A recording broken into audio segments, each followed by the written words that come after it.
ஹல்லேலூயா. சத்தமா ஹல்லேலூயா சொல்லலாமா? இன்னும் சத்தமா? கர்த்தர் நல்லவர். ஆமென். அவருடைய கிருபை இன்றும் உள்ளது. உங்களை யாவரையும் பெண்ணியல் ஜெப குழுவின் சார்பில் அருமையான சகோதரி சுஷிலா ராமச்சந்திரன் அவர் சார்பில் உங்களை அன்போடு வாழ்த்தி வரவேற்கிறோம். கரங்களை உயர்த்தி சத்தமாய் ஒரு அல்லேலூயா சொல்லலாமே.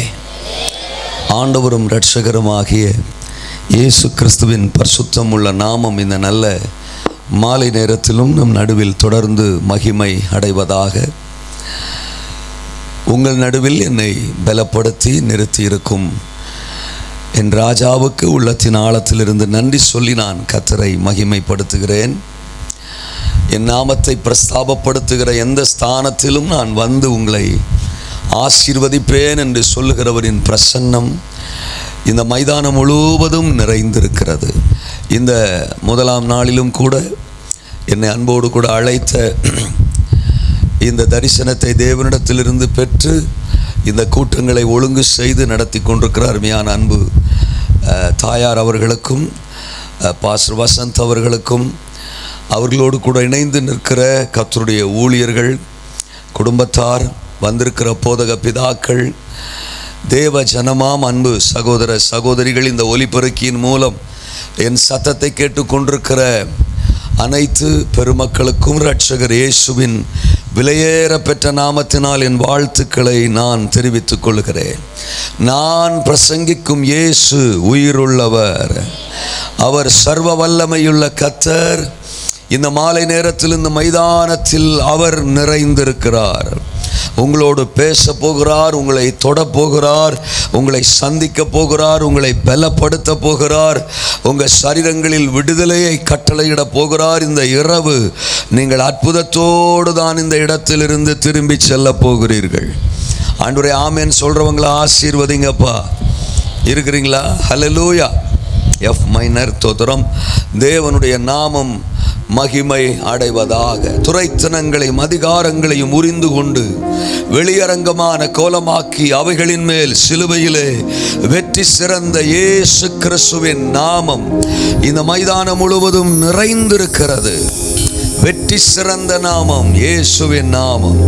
சத்துருக்களை மேற்கொள்ளுகிற நாமம், சாபங்களை முறித்தெறிகிற நாமம். தோத்திரம். நான் இப்படி சொல்லும் போது அவர்கள் ஏற்கனவே ஆண்டவருடைய ரட்சிப்பை பெற்ற தேவ ஜனமாக இருந்தால் ஆமேன் சொல்லுவார்கள், அல்லேலூயா சொல்லுவார்கள். நான் ஆண்டவரை உயர்த்தும் போது அவர்கள் என்னோடு இணைந்து ஆண்டவரை மகிமைப்படுத்துவார்கள். ஆமேன். கர்த்தருக்கு மகிமை. அவர்கள் அவரை நோக்கி பார்த்து பிரகாசம் அடைந்தார்கள். அவர்கள் முகங்கள் வெட்கப்பட்டு போகவில்லை என்று வேதம் சொல்லுகிறது. ஆண்டவர் தம்முடைய பிள்ளைகளை ஒரு நாளும் வெட்கப்படுத்துவதில்லை. தேவைகளோடு, எதிர்பார்ப்புகளோடு, பிரச்சனைகளோடு அவர் சமூகத்தில் வருகிற எந்த மனிதனையும் அவர் புறம்பே தள்ளுவதில்லை. அவர் கைவிடுவதே இல்லை. இந்த இரவு நேரத்திலும் அவருடைய சமூகத்தில் வந்திருக்கிற உங்க வாழ்க்கையில் அவர் அற்புதங்களை செய்ய போகிறார். உங்கள் எதிர்பார்ப்புகளை நிறைவேற்ற போகிறார். உங்க வியாதிகளை சுகப்படுத்த போகிறார். இந்த இரவு நேரம், இந்த மாலை பொழுது பரலோகத்தின் கதவுகள் திறக்கப்பட்டிருக்கிறது. வல்லமை கடந்து வருகிறது. பரிசுத்த ஆவியின் வல்லமை எல்லாருடைய சரீரத்திலும் இந்த இரவு ஊற்றப்படுகிறது. விடுவிக்கிற இயேசுவின் நாமம் உங்கள் சரீரங்களை தொடுகிறது. நீங்கள் எந்த வியாதியோடு, எந்த பலவீனத்தோடு இந்த கூட்டத்தின் நடுவில் வந்திருந்தாலும் இயேசுவின் நாமம் உங்களுக்கு அற்புதத்தை செய்ய போகிறது. நன்றி ஆண்டவரே, நன்றி ஆண்டவரே. பரலோகத்தின் எங்கள் நல்ல பிதாவே, ஆசீர்வாதமான இந்த மாலை பொழுதுக்காக நாங்கள் நன்றி சொல்லுகிறோம். கர்த்தர் எங்கள் மத்தியிலே எழுந்தருளுவீராக. எங்களோடு நீர் பேசுவீராக. உம்முடைய இன்ப சத்தம் எங்கள் உள்ளான மனிதனை உயிர்ப்பிக்கட்டும். வார்த்தையை தடை பண்ண எத்தனைக்கும் எந்த சத்துருவின் அதிகாரத்தையும் இரட்சகர் இயேசுவின் நாமத்தினால் நாங்கள் சபித்து மேற்கொள்ளுகிறோம். ஆவியானுடைய ஆளுகைக்குள் எல்லாவற்றையும் விட்டுக் கொடுக்கிறோம். இயேசுவின் நாமத்தில் ஜெபிக்கிறோம் எங்கள் நல்ல பிதாவே. அப்போஸ்தலர் நடபடிகளின் புத்தகம் அதனுடைய 3வது அதிகாரத்தை நாம் திருப்பிக் கொள்ளலாம். அப்போஸ்தலர் நடபடிகளின் புத்தகம் அதனுடைய 3வது அதிகாரம். சில வசனங்களை நான் வாசிக்கிறேன், கவனியுங்கள். தோத்திரம். 6வது வசனத்திலிருந்து அதனுடைய 10வது வசனம் வரைக்கும் நான் வாசிக்கிறேன், நீங்கள் கவனியுங்கள். அப்பொழுது பேதுரு, வெள்ளியும் பொன்னும் என்னிடத்தில் இல்லை, என்னிடத்தில் உள்ளதை உனக்கு தருகிறேன். நசரனாகிய இயேசு கிறிஸ்துவின் நாமத்தினாலே நீ எழுந்து நட என்று சொல்லி வலது கையினால் அவனை பிடித்து தூக்கிவிட்டான். உடனே அவனுடைய கால்களும் கரடுகளும் பலன் கொண்டது. அவன் குதித்தெழுந்து நின்று நடந்தான். நடந்து குதித்து தேவனை துதித்து கொண்டு அவர்களுடனே கூட தேவாலயத்திற்குள் பிரவேசித்தான். அவன் நடக்கிறதையும் தேவனை துதிக்கிறதையும் ஜனங்கள் எல்லாரும் கண்டு, தேவாலயத்தின் அலங்கார வாசல் அண்டையிலே பிச்சை கேட்க உட்கார்ந்திருந்தவன் இவன்தான் என்று அறிந்து அவனுக்கு சம்பவித்ததை குறித்து மிகவும் ஆச்சரியப்பட்டு பிரமித்தார்கள். அவனுக்கு சம்பவித்ததை குறித்து மிகவும் ஆச்சரியப்பட்டு பிரமித்தார்கள். கர்த்தருடைய பரிசுத்த நாமம் மகிமை அடைவதாக. இந்த சம்பவத்தை வந்திருக்கிற நீங்கள் அநேகர் உங்கள் வேதத்திலிருந்து வாசித்திருந்திருக்க கூடும். புதிதாய் சிலர் இன்றைக்கு இந்த வார்த்தைகளை கேட்கக்கூடும். இந்த மாலை நேரத்தில் பரிசுத்த ஆவியானவர் நம்மோடு பேச விரும்புகிறார். எருசலேமிலே தேவாலயம், அலங்காரமான ஒரு தேவாலயம். அதில் தோத்திரம் ஒரு வாசலுக்கு பெயரே அலங்கார வாசல். அந்த அலங்கார வாசலுக்கு முன்பாக ஒரு சப்பாணி, பிச்சை கேட்கிற ஒரு சப்பாணி, அலங்கோலமான ஒரு நிலை. வாசல் அலங்கார வாசல், அவன் நிலையோ அலங்கோலமான நிலை. பிச்சை கேட்டுக்கொண்டிருப்பான். அவனுடைய குடும்பத்தார் ஒவ்வொரு நாளும் அந்த ஆலயத்தின் வாசற்படியில் அவனை கொண்டு வந்து வைப்பார்கள். வருகிறவர்கள் போகிறவர்களிடத்தில் பிச்சை கேட்கும்படியாக. இப்படி பல வருஷங்கள் அதே நிலை தொடர்கிறது. வேதனை, கண்ணீர். மற்றவர்களை பார்க்கும் போதெல்லாம் அவர்கள் நன்றாக இருக்கிறார்களே, என் வாழ்க்கை மாத்திரம் இப்படி செயலற்று போய்விட்டது. நான் பிறருக்கு பாரமாக வாழ்கிற ஒரு வாழ்க்கை எனக்கு ஆகிவிட்டது என்று பல கேள்விகள், பல குழப்பங்கள், பல சந்தேகங்கள், மன போராட்டங்கள், இதுதான் அவன் வாழ்க்கையாக இருந்தது. ஒரு நாள் அப்போஸ்தலர்கள், தேவனுடைய கிறிஸ்துவினுடைய சீடர்கள் பேதுருவும் யோவானும் தேவாலயத்திற்கு ஜெபம் பண்ணும்படி வருகிறார்கள். இவனை பார்க்கிற ஒரு சந்தர்ப்பம் அவர்களுக்கு, அவர்களை சந்திக்கிற ஒரு சந்தர்ப்பம் அந்த குறிப்பிட்ட மனிதனுக்கு. எல்லாரிடத்திலும் பிச்சை கேட்பதைப் போலவே அவனிடத்திலும், அந்த பேதுருவினிடத்திலும் யோவானிடத்திலும் அவன் பிச்சை கேட்கிறான். தனக்கு ஏதாகிலும் கிடைக்குமா என்கிற எதிர்பார்ப்போடு அவன் அங்கே பிச்சை கேட்கிறான். பேதுரு சொல்லுகிறார், நீ எதிர்பார்க்கிறது என்னிடத்தில் இல்லை, நீ விரும்புகிறது என்னிடத்தில் இல்லை. பொன்னும் வெள்ளியும் நீ என்னிடத்தில் எதிர்பார்க்கிறாய், பணத்தை எதிர்பார்க்கலாம், ஆனால் அது என்னிடத்தில் இல்லை. ஆனால் நீ சற்றும் எதிர்பார்க்காதது, உன் சிந்தனையில் வந்திராதது என்னிடத்தில் இருக்கிறது. உன் வாழ்க்கையை தலைகீழாய் மாற்றுவது என்னிடத்தில் இருக்கிறது. உன் கண்ணீர்களுக்கு, வேதனைகளுக்கு, அவமானங்களுக்கு முற்றுப்புள்ளி வைப்பது என்னிடத்தில் இருக்கிறது. ஒருபோதும் ஒரு காலம் இனி நீ அடுத்தவரிடத்தில் கையேந்துகிற நிலையே தொடராது என்கிற ஒன்று என்னிடத்தில் இருக்கிறது. அது நசரேயனாகிய இயேசு கிறிஸ்துவின் நாமம். அது பாதாளத்தை ஜெயித்த நாமம், அது மரணத்தை வென்ற நாமம், அது அற்புதத்தின் நாமம், விடுதலையின் நாமம், எல்லா நாமத்திற்கும் உயர்ந்த மேலான நாமம் என்று அந்த இயேசுவின் நாமத்தினாலே அந்த சப்பானிக்காக பேதுருவும் யோவானும் ஜெபித்தார்கள். அவன் கரத்தை பிடித்து தூக்கினார்கள். பைபிள் சொல்லுகிறது, அவன் கால்களும் கரடுகளும் பலன் கொண்டது. அவன் எதிர்பாராத ஒன்று, அவன் சிந்தித்திராத ஒன்று அந்த நாளில் அவனுக்கு சம்பவித்தது. அவனுக்கு சம்பவித்ததை அங்கிருந்த திரளான ஜனங்கள் பார்க்கிறார்கள். ஓ, முடங்கி கிடந்தவனா, சப்பானியா இருந்தவனா, மூலையில் கிடந்தவனா, தற்சமயம் நம்முடைய கண்களுக்கு முன்னால் எழும்பி நடக்கிறானே என்று அவனுக்கு சம்பவித்ததை கண்டவர்கள் ஆச்சரியப்பட்டு பிரமித்தார்கள். எல்லாரும் ஆச்சரியப்பட்டு பிரமிக்கும்படி கர்த்தர் அவனை எழுப்பினார். இயேசுவின் நாமம் அவனை எழுப்பியது.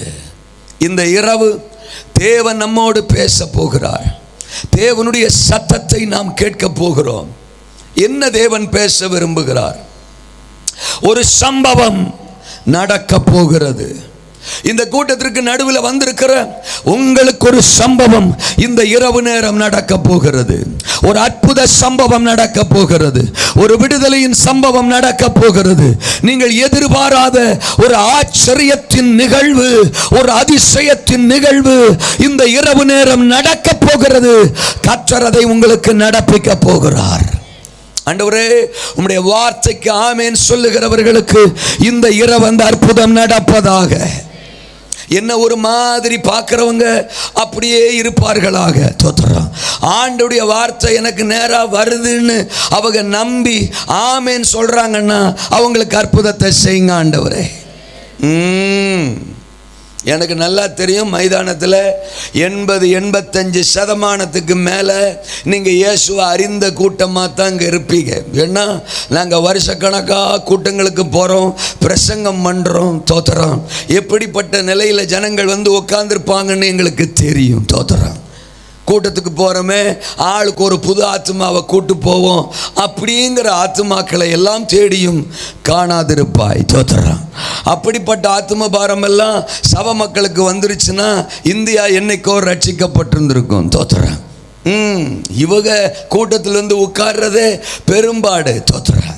இதில் இன்னொரு ஆத்மாவுக்கு இவங்க கூட்டு வருவாங்க அப்படின்னு நினைக்கிறதே ஒரு பெரிய ஆச்சரியம். ஒருவேளை அதையும் தாண்டி ஒரு சிலர் ஆத்ம பாரத்தோடு புதியவர்களை அழைச்சிட்டு வந்திருக்கலாம். ஆனால் அதிகமான சதவீதம் ஆண்டவரை அறிந்த ஜனங்கள் தான் இங்கே அமர்ந்திருப்பீங்கன்னு எனக்கு தெரியும். கர்த்தருடைய வார்த்தை வரும்போது நீங்கள் ஆமென் சொல்லலாம். கர்த்தர் உங்க கூட பேசும்போது நீங்கள் அல்லேலூயா சொல்லலாம். அவர் தமது வார்த்தையை அனுப்பி குணமாக்குகிறவர். சத்தியத்தையும் அறிவீர்கள், சத்தியம் உங்களை விடுதலையாக்கும் என்று வேதம் சொல்லுகிறது. இந்த இரவு உங்கள் வாழ்க்கையில் ஒரு விடுதலை, உங்கள் குடும்பத்தில் ஒரு விடுதலை, உள்ளான மனிதனில் ஒரு விடுதலை, பொருளாதார பிரச்சனைகளில் விடுதலை, குடும்ப பிரச்சனைகளில் விடுதலை, சரீர பிரச்சனைகளில் விடுதலை. விடுதலையோடு தான் இயேசுவின் நாமம் உங்களை வீட்டிற்கு அனுப்ப போகிறது. பிரமிக்கும்படி எழுப்புவார். அதுதான் இன்றைக்கு என் பிரசங்கம். ஊர் பார்த்து பிரமிக்கிற மாதிரி, உறவுகள் பார்த்து பிரமிக்கிற மாதிரி, மனிதர்கள் ஆயிரங்கள் உங்களை கண்டு பிரமிக்கிற மாதிரி உங்களை எழுப்ப போறார். உங்க குடும்பத்தை எழுப்ப போறார். உங்க பிசினஸ் எழுப்ப போறார். பொருளாதாரத்தின் நிலையை எழுப்ப போகிறார். உங்கள் ஆவிக்குரிய ஜீவியத்தை தேவன் இந்த இரவு எழுப்ப போகிறார். அவனா இவன், இவனா அவன் என்று அவர்கள் பிரமித்தார்கள். நம்ப முடியலையே, இவனுக்கா இப்படி ஒன்று சம்பவிச்சிருக்கு, இந்த மனிதனுக்கா இப்படி ஒரு அற்புதம் நடந்திருக்கு, இவனை நாங்க பல வருஷமா பார்த்திருக்கிறோமே, எங்களால நம்பவே முடியலையே, நாங்களே பிரமிக்கிற மாதிரி ஒன்று இவன் வாழ்வில் சம்பவித்திருக்கிறது என்று அன்றைக்கு அநேகர் சொன்ன மாதிரி உங்களை பார்த்து பல ஆயிரங்க சொல்ல போறாங்க. நாங்க நம்பவே முடியல, உங்க வீட்டில் இயேசு இப்படிப்பட்ட ஒரு அற்புதத்தை செஞ்சிட்டாரு, உங்க குடும்பத்தில் இப்படிப்பட்ட ஒரு மாற்றத்தை கொடுத்துட்டாரு என்று உங்களை பார்த்து எல்லோரும் பிரமிக்கும்படி கர்த்தர் உங்களை எழுப்ப போறார். ஒரு சம்பவம் நடக்க போகிறது. தேசத்தின் நடுவிலே சம்பவங்கள் நடக்க போகிறது. பட்டணத்தின் நடுவிலே, ஊழியங்கள் நடுவிலே, குடும்பங்கள் நடுவிலே, உங்களுடைய தனிப்பட்ட வாழ்க்கையின் நடுவிலே ஒரு அற்புதத்தின் சம்பவம், எழுப்புதலின் சம்பவம், அதிசயத்தின் சம்பவம் இந்த இரவு நடக்கிறது. பிரமிக்கும்படி இயேசு அந்த மனிதனை எழுப்பினார். 3 காரியங்களை நான் சொல்ல போகிறேன். அந்த சப்பானியான மனிதன் அவனுடைய நிலையை மையமாக வைத்து நம்மோடு ஒப்பிட்டு இன்றைக்கு 3 காரியங்களை தேவன் சொல்ல விரும்புகிறார். ஆண்டுகளாய் முடங்கி போன நிலையோ, ஆண்டுகளாய் பல வருஷங்களாய் குறிப்பிட்ட வட்டத்துக்குள்ள, பலவீனத்துக்குள்ள, ஏதோ ஒரு பிரச்சனைக்குள்ள முடங்கி போன நிலையோ, உனக்கு இந்த இரவு ஒரு அற்புதம் என்று கர்த்தர் சொல்லுகிறார். ஆண்டுகளாய் முடங்கி போன நிலை, முடங்கி போன நிலை. இரண்டாவது, அடுத்தவரையே சார்ந்திருக்கும் நிலையோ, மற்றவர்களையே, மனிதர்களையே, யாராவது ஒருத்தரை, குடும்பத்தார, பெற்றோர, பிள்ளைகளை, நண்பர்களை, சகோதரனை, அதிகாரிகளை, எஜமானன்களை, யாரோ ஒருத்தரை சார்ந்திருக்கும் நிலை. சின்ன சின்ன விஷயத்திற்கும் யாரையோ ஒருத்தரை தான் என் வாழ்க்கையில் சார்ந்திருக்க வேண்டியதா இருக்கு, அப்படியே என் வாழ்க்கை தொடருகிறது என்று ஏதோ ஒருவரை சார்ந்திருக்கும் நிலையோ, இந்த இரவு கர்த்தர் ஒரு மாற்றத்தை கொடுக்கிறார், ஒரு அற்புதத்தை செய்கிறார். அநேகர் கண்டு பிரமிக்கிற மாதிரி உங்களை எழுப்ப போகிறார். ஒரு அதிசயத்தை நீங்கள் பார்க்க போகிறீர்கள். ஆண்டுகளாய் முடங்கி போன நிலை, அடுத்தவரையே சார்ந்திருக்கும் நிலை. மூன்றாவது, ஆதாய பொருளாய் மாறிப்போன நிலையோ, ஆதாய பொருளாய். என்ன வச்சு மற்றவங்களுக்கு ஆதாயம், என்னால எல்லாருக்கும் ஆதாயம், ஆனா என் வாழ்க்கையோ பரிதாபம், என் குடும்பமோ பரிதாபம். போற இடத்துல எல்லாம் என்ன அவங்க தேவைக்கு பயன்படுத்திக்கிறாங்க, அவங்க லாபத்துக்கு யூஸ் பண்ணிக்கிறாங்க, ஆனா நான் தேவையோடு, கண்ணீரோடு, தவிப்போடு தான் இருக்கிறேன். அப்படிப்பட்ட ஒரு பரிதாபத்தின் நிலையோ, இந்த இரவு ஒரு மாற்றத்தை நான் பிரசங்கிக்கிற இயேசு உங்க வாழ்க்கையிலே தருகிறார். வருத்தப்பட்டு பாரம் சுமக்கிறவர்களே, நீங்கள் எல்லோரும் என்னிடத்தில் வாருங்கள், நான் உங்களுக்கு இளைப்பாறுதல் தருவேன். இயேசு என்கிற நாமம் ஒரு மனிதனுடைய வாழ்க்கைக்குள்ளே வந்தால், அதற்கு முன்னால் அவன் இருந்த மாதிரி அதற்கு அப்புறம் அவன் இருக்க வாய்ப்பே இல்லை. எந்த நிலையையும் மாற்றுகிற நாமம் இயேசுவின் நாமம். எந்த சூழ்நிலையையும் புரட்டி போடுகிற நாமம் இயேசுவின் நாமம். எந்த தரித்திரத்துக்கும், எந்த வியாதிக்கும், எந்த மந்திர சக்திக்கும், பில்லி சூனியத்துக்கும், அவமானத்துக்கும், தோல்விக்கும் முற்றுப்புள்ளி வைத்து களிப்பையும் களிகூறுதலையும் விடுதலையையும் மகிழ்ச்சியையும் ஜெயத்தையும் கொடுக்கிற ஒரே ஒரு நாமம், நான் பிரசங்கிக்கிற கர்த்தராகிய இயேசு கிறிஸ்துவின் நாமம்.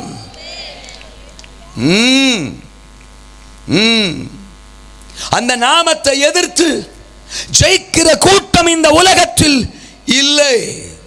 ஏற்கனவே அது ஜெயம் பெற்ற நாமம், எல்லா நாமத்துக்கும் மேலாய் உயர்த்தப்பட்ட நாமம் இயேசுவின் நாமம். ஆண்டவர் சொல்றாரு, முதல் காரியம், ஆண்டுகளாய் முடங்கி போனாயோ, முடங்கி போன ஒரு நிலை.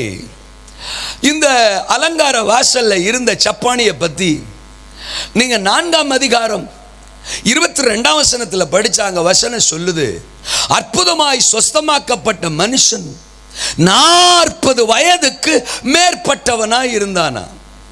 40 வயதுக்கு மேற்பட்டவன். 3ஆம் அதிகாரம் 2ஆம் வசனம் சொல்லுது, தாயின் வயிற்றிலே பிறந்தது முதல் அவன் சப்பானி. வயசு 40க்கு மேல ஆயிடுச்சு. அப்படின்னா வருஷக்கணக்கா பல ஆண்டுகளா நிலை பரிதாபந்தான், முடங்கி போன நிலை. சப்பானி தன்மைக்குள்ளே அவன் வாழ்க்கையே முடங்கிருச்சு.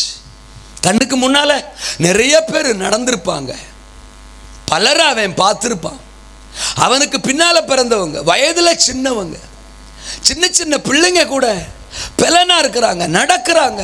ஆனா எனக்கு மட்டும் முடங்கி போன நிலை ஆயிடுச்சு. ஒருவேளை இந்த வருஷம் அற்புதம் நடந்துருமா, அங்க போனா அற்புதம் நடந்துருமா, அந்த வைத்தியரை பார்த்தா நடந்துருமா, இந்த வைத்தியத்தை பண்ணிக்கிட்டா நடந்துருமா, இந்த முயற்சி செஞ்சா நடந்துருமான்னு அவனும் வருஷக்கணக்கா பல விஷயங்களை ட்ரை பண்ணி இருந்திருப்பான், முயற்சிச்சிருந்திருப்பான். குடும்பத்தார் முயற்சிச்சிருந்திருக்கலாம். அவன் பிறந்த ஆரம்ப நாட்கள்ல பல முயற்சிகளை எடுத்திருந்திருக்கலாம். Everything was failure. அவன் முயற்சிகள் அவனுக்கு கை கொடுக்கல. முடங்கித்தான் இருக்கணுங்கிறது அவன் வாழ்க்கையா மாறி போச்சு. ஒருவேளை இன்றைக்கு இரவு, இன்றைக்கு மாலை என் வார்த்தையை கேட்டுக்கொண்டிருக்கிற எனக்கருமையான தேவ பிள்ளையே, ஏதோ ஒன்றுல உங்க வாழ்க்கை முடங்கி போயிடுச்சா? தரித்திரத்துல, வியாதியில, பாவத்துல, பரிதாபங்கள்ல, பலவீனத்துல, கடன் பாரத்துல, ஏதோ ஒன்றுல உங்க வாழ்க்கை, தனிப்பட்ட ஜீவியம், குடும்பம் வருஷக்கணக்கா அப்படியே முடங்கி போயிருச்சா? அதிலிருந்து என்னால மீண்டு வர முடியல, அதிலிருந்து என்னால எழும்ப முடியல. இந்த வியாதி சுகமாக எத்தனையோ பிரயாசங்களை நான் பட்டுட்டேன், எத்தனையோ வருஷங்கள் நான் முயற்சிக்கிறேன் இந்த கடனை அடைக்கிறதுக்கு, இந்த வீட்டை கட்டி எழுப்புறதுக்கு. என் கணவன் ஒரு குடிப்பழக்கத்தில் முடங்கி போயிட்டாரு, என் பிள்ளைகள் கீழ்ப்படியாமையில முடங்கி போயிட்டாங்க, என் குடும்பத்தில் ஒரு மனம் இல்லை, என் குடும்பத்தில் சமாதானம் இல்லை, என் குடும்பத்தில் மகிழ்ச்சி இல்லை. ஏதோ ஒன்று நாங்கள் முடங்கி போயிட்டோம். அதற்குள் இருந்து எங்களால் வெளியில வரவே முடியல. ரட்சிக்கப்பட்டவர்கள் கூட, ரட்சிக்கப்பட்ட பிற்பாடு கூட ஏதோ ஒன்றில் செயல்பட முடியாமல் முடங்கி போகிற அனுபவம் நான் பார்க்கிறேன். அவங்க சாட்சி சொல்றாங்க, இவங்க சாட்சி சொல்றாங்க, அவங்க நல்லா ஜெபம் பண்றாங்க, இவங்க நல்லா பைபிள் படிக்கிறாங்க, அவங்க நல்லா ஊழியம் செய்றாங்க, இவங்க நல்லா பிரகாசிக்கிறாங்க. நானும் தான் ரட்சிக்கப்பட்டேன்னு சொல்றேன், பல வருஷமா கிறிஸ்தவன்னு சொல்றேன், ஆலயத்துக்கு போறேன்னு சொல்றேன். ஆனா அவங்க லைஃப்ல இருக்கிறது என் வாழ்க்கையில இல்லை. அவங்கள மாதிரி என்னால ஜெபிக்க முடியல, அவங்கள மாதிரி என்னால வேதத்தை நேசிக்க முடியல, ஆலயத்தில் வென்று தேவனை விடுதலையா ஆராதிக்க முடியல, ஆத்துமாக்களுக்கு சுவிசேஷத்தை சொல்ல முடியல, எழும்ப முடியல, பிரகாசிக்க முடியல, ஊழிய செய்ய முடியல. ஏதோ ஒன்றில் நான் முடங்கி போயிட்டேன். தரித்திரங்கள்ல முடங்கி போயிட்டு, ஜெபமின்மை என்கிற ஆவியில முடங்கி போயிட்டு, சரீர பலவீனத்துல, அவிசுவாசத்துல நான் முடங்கி போயிட்டு இல்லையா? மற்றவர்களுக்கு தெரியாத ஒரு குறிப்பிட்ட பாவத்துல, ஒரு ரகசிய பாவத்துல நான் முடங்கி போயிட்டேன். எல்லாரும் என்ன ஆலயத்துக்கு போற ஆள் தான் சொல்றாங்க. அந்த சப்பானி கூட ஒவ்வொரு நாளும் ஆலயத்துக்கு போவானா, நாள்தோறும் போவானா. நம்மளை விட சூப்பர். நம்மளாவது வாரத்துக்கு ஒரு நாள் தான் போவோம். சிலர் 3 வாரத்துக்கு ஒருக்கா தான் போவோம், சிலர் மாதத்துக்கு ஒருக்கா திருவிருந்துக்கு மட்டும் போவோம். அந்தளவுக்கு நம்ம ரொம்ப பிஸியாக இருக்கோம். நம்மளை ரொம்ப பிஸி பண்ணி வச்சிருக்கிறார் ஆண்டவர். அவரை தான் சொல்லணும். தோத்துறான். பயங்கரமான வேலை, பயங்கரமான சம்பாத்தியம், அவரை தேடுறது கூட முடியாத அளவுக்கு, ஆலயத்துக்கு கூட போக முடியாத அளவுக்கு நம்ம ஓவர் பிஸியாக இருக்கிறோம். தோத்துறான். 3 முறை கொரோனா கூட வந்துச்சு. தோத்துறான். நிறைய பேர் போயிட்டாங்க. ஆனால் நம்மளை உசுரோட கர்த்தர் வச்சிருக்கிறாரு. எதுக்கு? ஆலயத்தை கட்டடிக்கிறதுக்கு தான். தோத்துறான். ஆமாம், ஆலயத்துக்கு லீவ் போட்டு ஆப்ஷன் போட்டு நமக்கான வேலைகளையே பார்த்துக்கிட்டு சுற்றலாம்னு தான் அவர் கொரோனா காலத்தில் கூட நம்மளை போட்டு தள்ளாமல் உசுரோட வச்சிருந்தாரு அப்படின்னு நிறைய பேர் நினச்சிக்கிறாங்க. வாழ்க வளமுடன். ஸோ நம்மளெல்லாம் விட அவன் பயங்கரமான ஆளுங்க. டெய்லி போவான், ஆலயத்து வரைக்கும் போவான். ஆனால் அவன் நிலை ஏதோ ஒன்றில் முடங்கி போன நிலை. என்ன வெளியில் இருக்கிறவங்க நினைக்கிறாங்க சர்ச்சுக்கு போகிற ஆளுன்னு. ஆனால் நான் ஒரு பாவத்தில் முடங்கி கிடக்கிறேன். மற்றவர்கள் அறியாத ஒரு பாவம், ரகசிய பாவம், அருவருப்பு, அசுத்தம். மொபைலில் முடங்கி கிடக்கிறேன், செல்போனில் முடங்கி கிடக்கிறேன். என் நேரங்கள் அதில் முடங்கி போச்சு, என் ஜெப நேரங்கள் அதில் முடங்கி போச்சு, தேவனோடு இருக்கிற உறவு முடங்கி போச்சு, தேவ சத்தம் கேட்கிற அனுபவம் முடங்கி போச்சு, பரிசுத்தம் முடங்கி போச்சு, பக்தி வைராக்கியம் முடங்கி போச்சு. இது ஒரு நாள் 2 நாள் இல்லை, 1 மாசம் 2 மாசம் இல்லை, வருஷக்கணக்கா, ஆண்டுகளா, பல வருஷமாய வாழ்க்கை அப்படித்தான் தொடருது. உங்களுக்கு தெரியும் எதில் நீங்கள் முடங்கி போனீர்கள் என்று, எது உங்களை முடக்கி வச்சிருக்குன்னு. சோகத்திலா, துயரத்திலா, துக்கத்திலா, பாவத்திலா, அவமானத்திலா, தோல்வியிலா, நிந்தையிலா, கடன் பாரத்திலா, தரித்திரத்திலா, வியாதியிலா, பலவீனத்திலா, மாம்சத்திலா, சுயத்திலா, எதில் நீங்கள் முடங்கி போனீர்கள்? உங்களுக்கு ஒரு நற்செய்தி. இந்த இரவு தோத்தரா பல ஆண்டுகளாயிருந்த பிரச்சனைக்கு நான் பிரசங்கிக்கிற இயேசுவின் நாமம் ஒரு முற்றுப்புள்ளி வைக்கிறது. நான் அடிக்கடி சொல்லுவேன், நம்ம பிரச்சனை எத்தனை வருஷ பிரச்சனைங்கிறது இயேசுநாதருக்கு பிரச்சனை கிடையாதுங்க. ஆமாம், அடுத்த வாரம் சொல்கிறீங்களா? ஆமே, தோத்துறான் வச்சிருங்க, தோத்துறான். அடுத்த வாரம் சொல்லலாம் சர்ச்சுக்கு போகும்போது. வாழ்க வளமுடன். நம்ம பிரச்சனை எத்தனை வருஷ பிரச்சனைங்கிறது இயேசுநாதருக்கு பிரச்சனை இல்லைங்க. மார்க் 5:25 படித்தா ஒரு அம்மாவுக்கு 12 வருஷமா பெரும்பாடு வியாதியா. எத்தனை வருஷம் வியாதியா? 12 வருஷமா உதிரப்போக்கு. அநேக வைத்தியர்கள்ட்ட போனாங்களாம், இருக்கிறதெல்லாம் செலவு பண்ணாங்களாம், எல்லா வைத்தியமும் பண்ணாங்களாம். ஆனால் அந்த அம்மாவுக்கு சற்றாயிலும் குணமடையலையா. 1% கூட, ஆமாம் 1% கூட அந்த அம்மாவுக்கு சுகம் கிடைக்கல. பணமெல்லாம் அழிஞ்சு போச்சு. இனி டாக்டரை போய் பார்க்கறதுக்கு காசும் இல்லை. தோத்துறான். காசு இல்லையா? இயேசு தோத்துறான். இயேசுவை பார்க்கறதுக்கு ஒரு சான்ஸ் அந்த அம்மாவுக்கு கிடைக்குது. அந்த ஊருக்கு இயேசுநாதர் வர்றாரு. ஆமா, அம்மா கேள்விப்படுறா இயேசு வர்றாருன்னு. இனி டாக்டரை பார்க்க காசு இல்லை, பரவாயில்ல விடு. தோத்துறான். காசு இல்லாம சுகம் கொடுக்கிறவரு இயேசு. ஆமா, ஆனா பாப்பா அணைக்காடுக்காரங்க தான் யோசித்தாமேன்னு சொல்லுவாங்க. தோத்துறான். ஆனா அதான் உண்மை. காசு இல்லாம சுகம் கொடுக்கிறவர் இயேசு. அந்த அம்மா பிளான் பண்றா, இன்னைக்கு போவேன், இயேசுவின் வஸ்திரத்தை தொடுவேன், ஆசீர்வாதத்தை தூக்குவேன்னு அந்த அம்மா கிளம்பி வாரா. அன்னைக்கு கூட்டத்துக்கு நடுவில் ஸ்திரீகள் வரக்கூடாது. அதுலேயும் பெரும்பாடு வியாதி, உதிரப்போக்கு வியாதி இருக்கிற இந்த மாதிரி சகோதரிகள் சுத்தமாக ஏரியா பக்கம் வரக்கூடாது. தெரிஞ்சா கல்லெறிஞ்சு கொன்னுடுவாங்க. கடினமான சட்டங்கள் இருந்த காலம். அந்த அம்மா யோசிக்கிறா, தோத்துறான், நான் எங்க இருந்தாலும் சாகத்தான் போறேன். ஏற்கனவே 12 வருஷமா படாத பாடுபட்டுட்டேன், செத்துக்கிட்டே தான் இருக்கேன். இருக்கிற காசெல்லாம் புடுங்கிட்டாங்க இந்த டாக்டர்மாரு. தோத்துறான். இப்போ என் கையில் காசு இல்லைன்னு தெரிஞ்ச உடனே தோத்துறான். இதுக்கு பிறகு அவர் ட்ரீட்மெண்ட்டே பண்ண முடியாத. காசு இருந்தால் தானே ஃபீஸ் இருந்தால் தானே அப்போ ட்ரீட்மெண்ட்டு. தோத்துறான். இப்போ அதுக்கு வாய்ப்பு இல்லையே. இப்போ எனக்கு கிடைச்சிருக்கிற ஒரே ஆப்ஷன் இயேசுதான். அவர் என் சிருஷ்டிகர், அவர் என்ன படைச்சவர். அவர் எல்லா நாமத்துக்கும் மேலான நாமத்தை உடையவர். அவர் போகிற இடமெல்லாம் அற்புதங்களை செய்கிறார். அவரிடத்தில் வருகிற ஜனத்தை எல்லாம் அவர் விடுவிக்கிறார். நான் கேள்விப்பட்டிருக்கிறேன். எனக்கு கிடைச்சிருக்கிற இந்த கோல்டன் ஆப்பர்ச்சுனிட்டியை நான் மிஸ் பண்ண மாட்டேன். மனுஷன் தடை பண்ணுவானா, சொந்தக்காரன் தடை பண்ணுவானா, ஊருக்காரன் தடை பண்ணுவானா, உறவுக்காரன் தடை பண்ணுவானா, தடை பண்ணிக்கிட்டு தான் இருப்பான். தடை அதை நீ ஓட தோத்துற, ஓடச்சாத்தான் நமக்கு அற்புதம் அப்படின்னு அந்த அம்மா யோசிக்கிறா. அவளுக்கு பிரசங்கம் பண்றதுக்கு எந்த பாஸ்டரும் போல எந்த ஸ்டான்லியும் போல தோத்துறான். அவளுக்கு அப்படி ஒரு யோசனை வருது. 12 வருஷம் படாத பாடுபட்டோம், இயேசுவின் நாமம் நம்மளை சுகப்படுத்தும் அப்படின்னா அந்த இயேசு நமக்கு போதும்ல. அவர் நாம நமக்கு போதும்ல. அவர் இருக்கிற இடத்துக்கு நம்ம போகலாம்ல. அவர் சமூகத்தை நாடி நம்ம போகலாம்ல.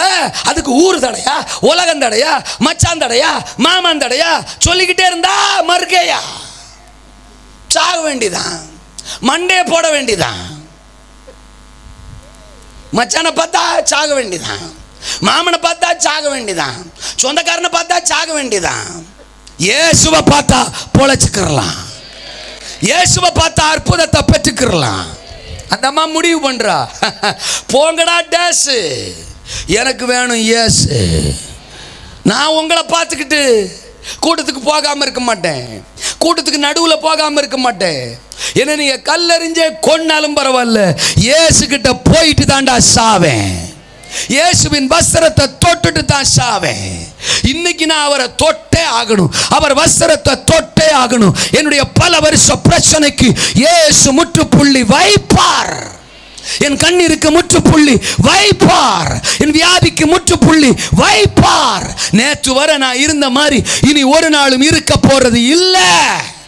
மனுஷனை பார்த்துக்கிட்டே இருந்தா என் வியாதிகள் தொடரும், தரித்திரங்கள் தொடரும், பிரச்சனைகள் தொடரும், போராட்டங்கள் தொடரும். இனி எந்த மனிதனையும் நான் பார்க்க போவது இல்லை.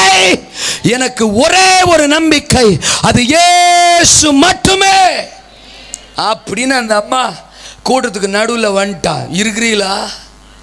என்ன பேச்ச காண? ஏசுநாதர் இருந்த கூட்டத்தில் இதை விட கூட்டம் இருந்திருக்கும். அந்த கூட்டத்துக்கு நடுவில் ஏசுநாதர் நின்றுப்பாரு. நான் இப்படி நினைக்கிறேன், அவ பிரமிச்சிருப்பா, இந்த கூட்டத்துக்குள்ள எப்படி அவரை போய் பார்க்க வேணாம், வீட்டுக்கு போயிடலாம் அப்படின்னு அவ முடிவு பண்ணல. என்ன செஞ்சாலோ ஏது செஞ்சாலோ தோத்துறான்.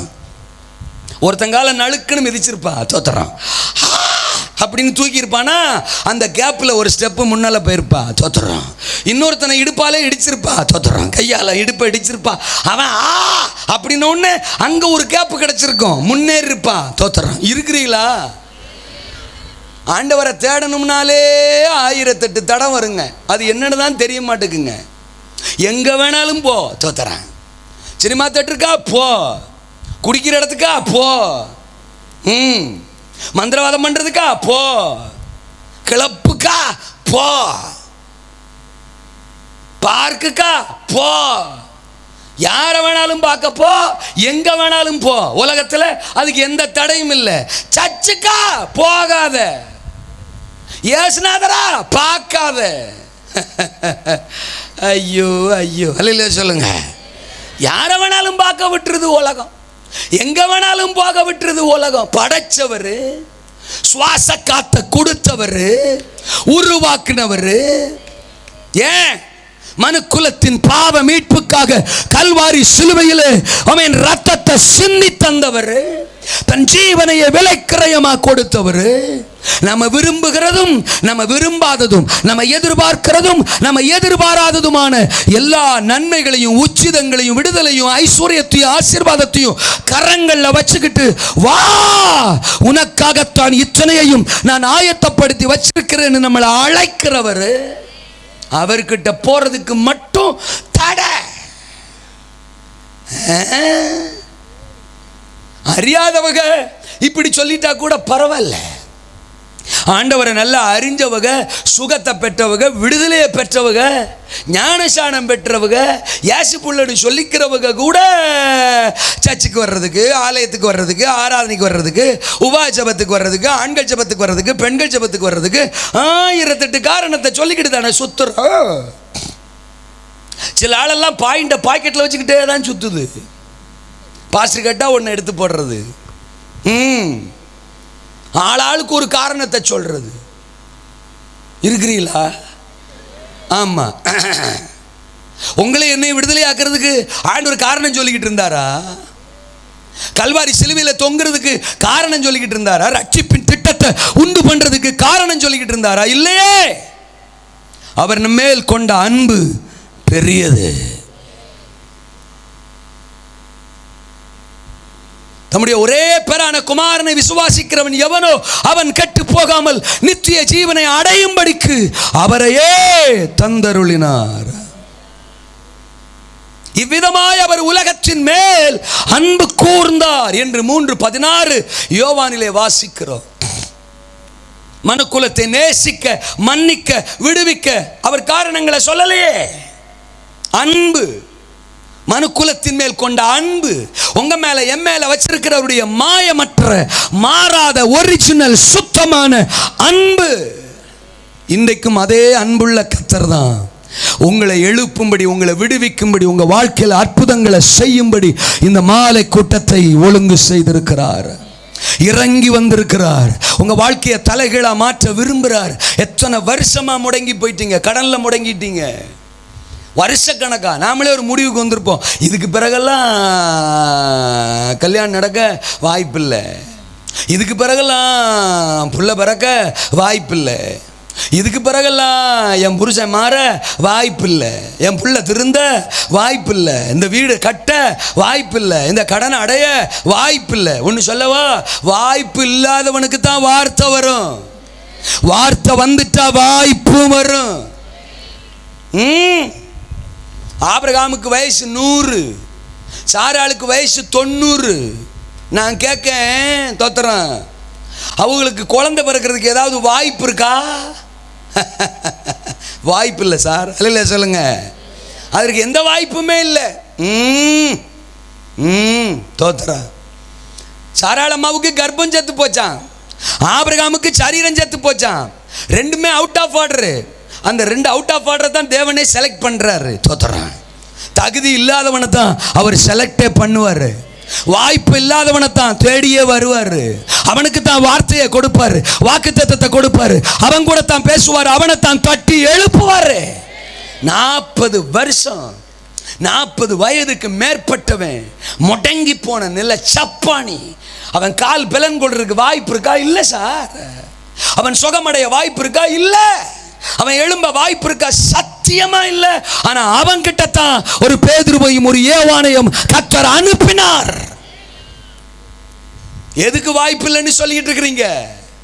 என் வாழ்க்கையில் எந்தெந்த விஷயங்களுக்கு வாய்ப்பே இல்லை, நானே ஒரு கன்க்ளூஷனுக்கு வந்துட்டேன், நானே ஒரு முடிவுக்கு வந்துட்டேன், அவ்வளவுதான் அப்படின்னு நினைக்கிறீங்களா? இந்த இரவு ஒரு அற்புதம். நீங்கள் நம்ப கூடுமானால் இயேசுவின் நாமம் அதை உங்கள் வாழ்வில் நடப்பிக்கிறது. 12 வருஷமா பெரும்பாடுள்ள ஒரு ஸ்திரிக்கு சுகம். 18 வருஷமா நிமிர முடியாத கூனியை இயேசுவின் நாமம் நிமிர பண்ணியது. யோவான் 5ஆம் அதிகாரத்தில் 38 வருஷம் பெதஸ்தா குளத்தில் முடங்கி கிடந்த சப்பானியை இயேசு எழுப்பினார். 70 வருஷம் பாபிலோனிய சிறையிருப்பு, 430 வருஷம் எகிப்திய அடிமைத்தனம். ஆண்டவருக்கு வருஷங்கள் ஒரு பொருட்டே இல்லை. எத்தனை வருஷ பிரச்சனையா இருந்தாலும், எத்தனை வருஷம் நீங்க முடங்கி கிடந்தாலும், இந்த இரவு உங்களுக்கு அற்புதத்தை செய்கிறார். அநேகர் கண்டு பிரமிக்கிற மாதிரி உங்களை எழுப்ப போறாரு. உங்க குடும்பத்தை எழுப்ப போறார், ஊழியத்தை எழுப்ப போறார், தரிசனங்களை எழுப்ப போறார், குடும்பத்தின் உறவுகளை எழுப்ப போறார். ஆண்டுகளாய் முடங்கி போன நிலையோ எழுப்புவார். 2வது சொன்னேன், அடுத்தவரையே சார்ந்திருக்கிற நிலை. அந்த 2வது வசனத்தில் அப்போஸ்தலர் 3:2 பிச்சை கேட்கும்படி அவனை கொண்டு வந்து தேவாலயத்தின் அலங்கார வாசல்ல உட்கார வைப்பாங்க. பிச்சை யாற்ற கேட்க முடியும்? போறவங்க வர்றவங்கள்ட்ட தான். அவங்கள்ட்டையும் இவங்கள்ட்டையும் ஏதாவது கிடைக்குமா? நிறைய கொடுப்பாங்களா? இன்றைக்கு ஆகாரத்துக்கு கொடுப்பாங்களா? காலை சாப்பாட்டுக்கு தேருமா? அப்படின்னு ஒவ்வொரு நாளும் யாரையோ ஒருத்தரை எதிர்பார்த்துக்கிட்டே கையை இப்படி நீட்டுகிற ஒரு அனுபவம் அவன் வாழ்க்கையாக இருந்தது. ஜப்பானியா பிறந்துட்டான். வீட்டில் இருக்கிறவங்க சாப்பாடு போட முடியாது, அவனுக்கு சோறு போட முடியாது, போடலை. அவனை கொண்டு வந்து ஆலயத்தின் வாசல்ல ஒவ்வொரு நாளும் உட்கார வைக்கிறாங்க. சரி, ஆலயத்துக்கு தூக்கிட்டு வந்தாங்க. சரி, அந்த ஆலயத்துக்கு உள்ள ஆண்டவர் இருக்காரு, அவர் பிரசன்னம் இருக்கு, அவர் ஊழியக்காரர் இருப்பாரு, அவருடைய வார்த்தை இருக்கு. தோத்திரம். அந்த தேவ பிரசன்னம் நிறைஞ்ச இடமாச்சு. அதை நாடி போவோம், அவரை நாடி போவோம், அவர் பிரசன்னத்தை நாடி போவோம் அப்படின்னு இல்லை. ஆலயத்து வரைக்கும் வந்துட்டும் அடுத்த ஆளை தான் பார்க்குற அனுபவம். இன்னைக்கு ரட்சிக்கப்பட்டவங்க நிலையும் இப்படித்தான் இருக்கு, ரட்சிக்கப்படாதவங்க நிலையும் இப்படித்தான் இருக்கு.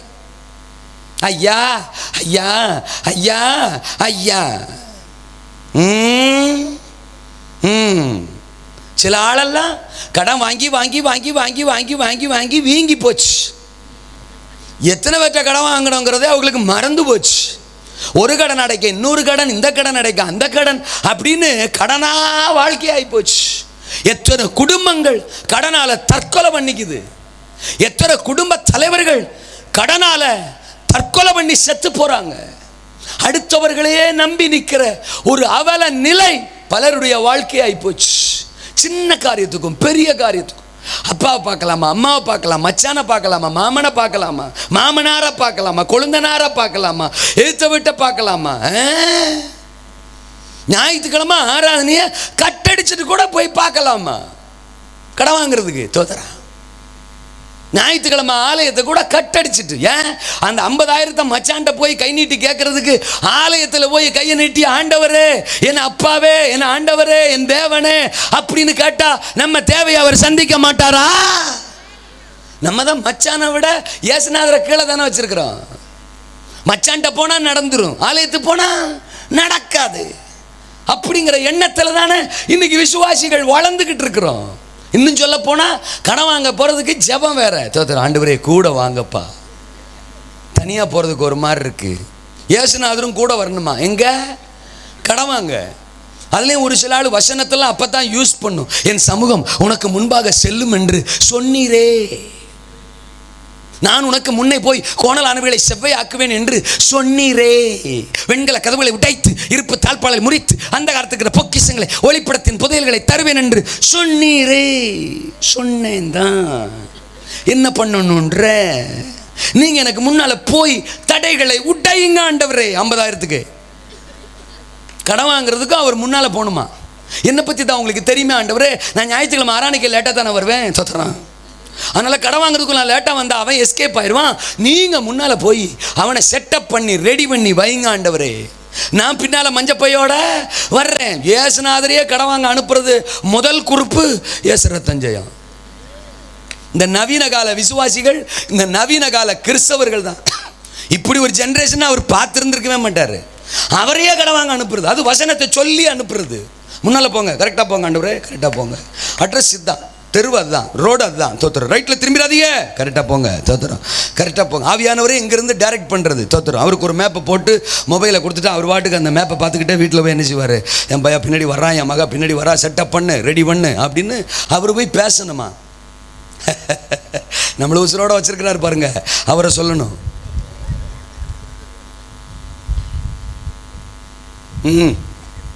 ஞாயிற்றுக்கிழமை அதில் குடும்பமாக பேசிக்கிறது அண்ணனும் அக்காவும். நீ சர்ச்சுக்குள்ளே போன சும்மாரே.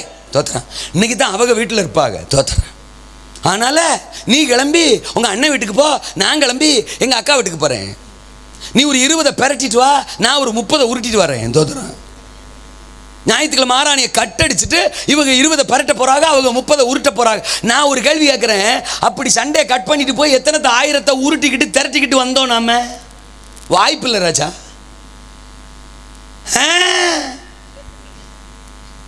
அல்லேலூயாவா.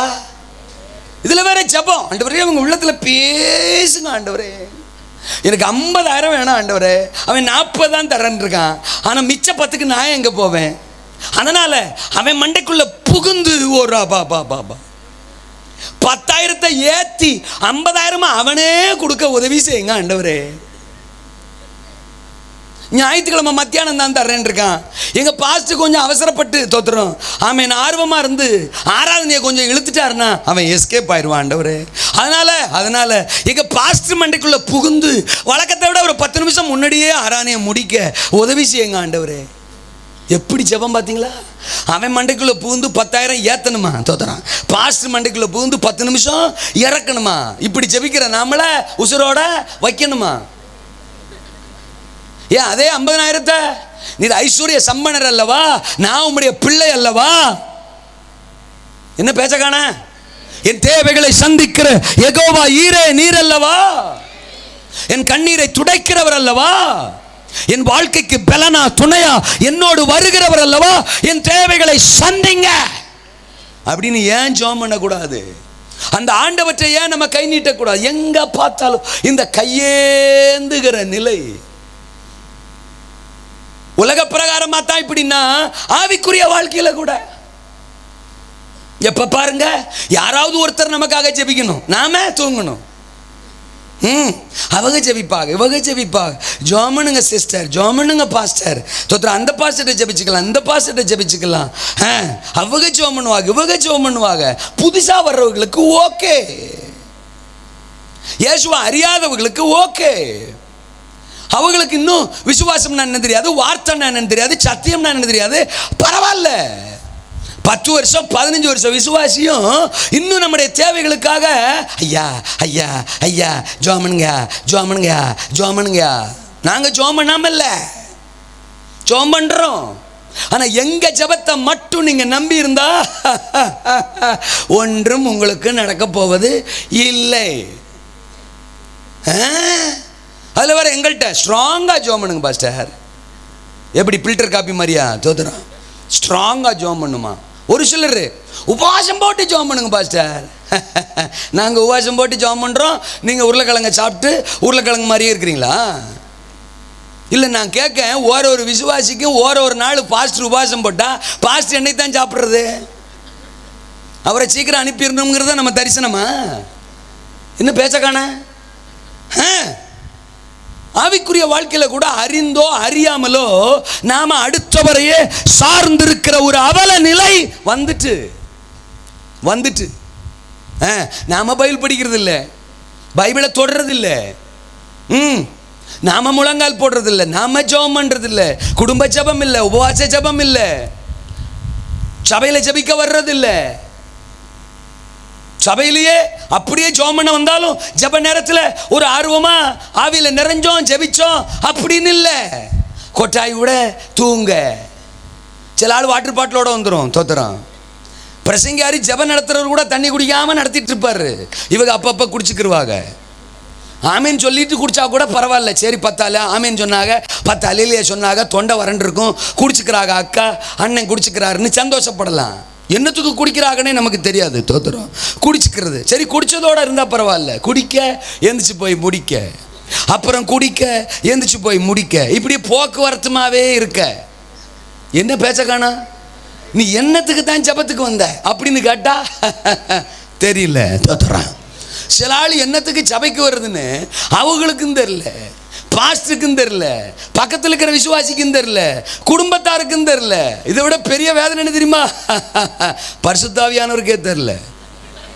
அவர்கிட்ட கேட்டா அவர் பகிரங்கமா சொல்றாரு, எனக்கே தெரியலடா தோத்துறாது என்னத்துக்கு வருதுன்னு. அல்ல சொல்லுங்க. இப்படி நிறைய பேர் சர்ச்சுக்கு வர்றோம். அவங்க பார்த்துக்குருவாங்க, அவங்க ஜெபம் பண்ணுவாங்க, இவங்க ஜெபம் பண்ணுவாங்க. கூட்டம் முடிகிற வரைக்கும் பிரசங்கத்தை கேட்கறது இல்லை. எப்படா கூட்டம் முடியும் அவர்கிட்ட போய் தலையை நீட்டிக்கலாங்கிறதெல்லாம் கவனமா இருக்காங்க. சத்தியத்தை தான் அவர் பேசிட்டு இருக்கிறாரு.